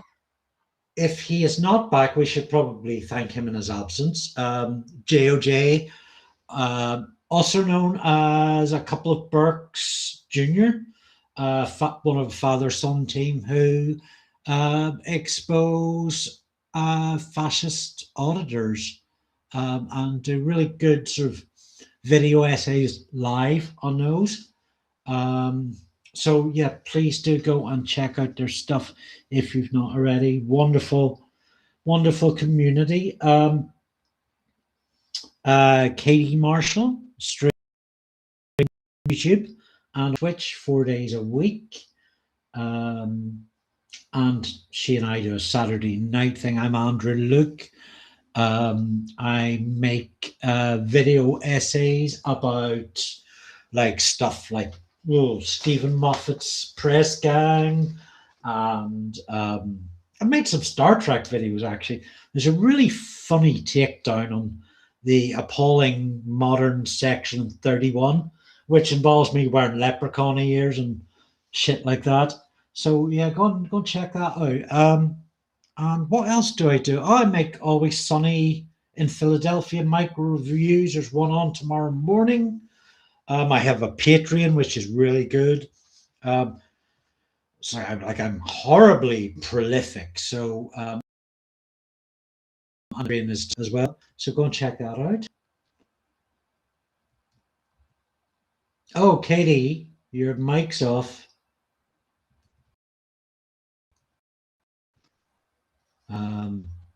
Yeah, Katie's try unplugging it and plugging it back in, or use the mic. Oh yeah, I can hear you now. Yep, try again. Hello. Oh, good. You're back. I'm getting better at that. I'm back. I've been checking I check the lav mic every 5 minutes, everyone, because it doesn't have any staying power because you have to recharge it. I managed to get it to operate for 4 hours last night on my stream. I don't know how the fuck I managed that one. This one lasts longer. You don't need to recharge this one. It feeds off the laptop or the PC. That's good. I won't recharge it then. I annoy Katie. I try to annoy Katie like 4 times a week, and you should too. Particularly, I pile on a Saturday night around 9:30 or 10 when we do our live stream together. We're going to plan, because I have a lot of work between now and Christmas. So we're going to try and plan a bit better. I think I'm fairly safe in saying next week we'll be doing some new Victorian villainy. Tell people who don't know about our Victorian villainy live streams. What are they? How good are they? They are amazing. I love them, and I have learned so much about these people. Like Victorians get used as a punchline a lot because the reasons, obviously, the birthing of the modern nation, industrial revolution, blah blah blah. These people were prolific and brought in species to the UK that are now fucking menaces to us all, and we have to make sure that they're not getting too fucking messed up and ruining the country. And I'm talking about capitalists. They are not any sort of creatures. Oh, right. Yes, there was a lot of early capitalism that was quite barbaric. I mean, we've dealt with a one-man Enron, a guy who built up a 600-acre estate to build a ballroom under an artificial lake. We've dealt with spin doctors, the creation of the OBE, which was just to raise money for the Liberal Party. It was completely fucking manufactured honor. So we've done all sorts. I think next week we might be looking at Winston Churchill's dad. So bring along your dad jokes. And yet, feel free to come up with ones that are very Churchill Pacific, like prolific family, landed gentry of the of the aristocracy, essentially. Randolph Churchill he was a womanizer, wasn't he? As far as I know, I'm going to get into research properly during the week. Okay. But yeah, listen, I want to say a thank you to everybody in chat. We really haven't had time to. I think we've probably been trying to read most of chat, but we haven't really interacted in terms of responding to comments in the way we usually do. We're juggling a lot tonight, but it's really appreciated. The Saturday night chat community. I don't know if I'd still be doing this if it wasn't for you folk. So yeah, just know you're loved and you're a vital part of the vehicle that keeps us moving forward. You're very much appreciated, everyone. Thank you very much. And it's fun to see me rant sometimes. Did you see the stream title that I chose for last night? I thought I'd done quite well. I'm channeling. So right, so daily hellscape check-in, which is basically my moniker for like checking the news out. Manfrog and Co. Palatalization policy. See if you can work that one out. Sorry, say again. Manfrog and Co. Palatalization policy. Palatalization. What happens when you put things through a wood chipper? They get turned into pellets. Oh. And so I borrowed that from Helena. So putting disabled people through a wood chipper. So I chose it. I thought, oh God, is it too niche? Oh God. And Tim's trimming temerity. It's a good Nazi callback.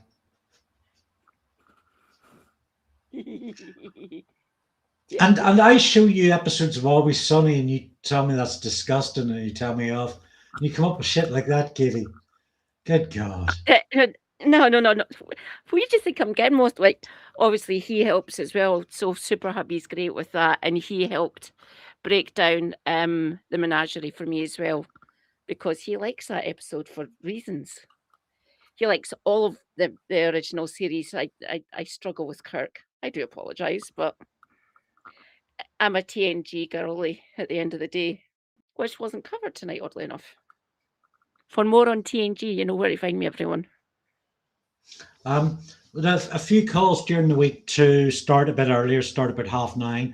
And it's something I'm keen to do, but it may be that it's just not practical from Katie's end, but we'll keep chatting about that and see if that's a workable thing. But in any case, I'll always try and on my YouTube channel like schedule the live so that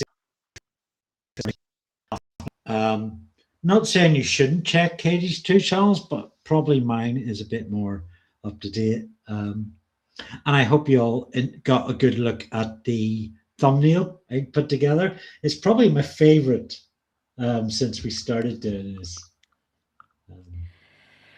If you need a bigger look, check out the posts tab. I like this one. The thumbnail for this one was really quite fun. The speech bubbles you gave them all was bloody amazing, by the way. Good work there. Round of applause for Andy, everyone. Thank you. Shall we call it a night there? And I'll go and check my gerbils, have a stretch, have a wee. It's nice to end on what, 29 people? Wow, that's pretty cool. 26 of them got raided in. Oh, bless the Kevolutionaries. Thank you, Kev. Yeah, Kev's like, I've decided Kev's like my internet dad. Even though he's like 20 years, probably 20 years younger than me. And like Helena's your internet mum. Yeah. Political. Yes. There are On parents. political YouTube. Yeah. The one. So those two, Kev and Helena, were a big influence on me becoming a streamer, and to a certain extent, Raptor Blue as well. But yeah, Go on, Helena. go and freak the pair of them out. Tell them they're our parents. That's got to freak them the fuck out. Listen, I don't think I could do that to them. Maybe we should just go away. Listen, have a great night, everybody. A great morning. Rest and restore. Have a fine time. We really appreciate you hanging about and giving your input in and stuff. So I'll see you there. And I don't know if the stream ends when I hit end stream. It might not.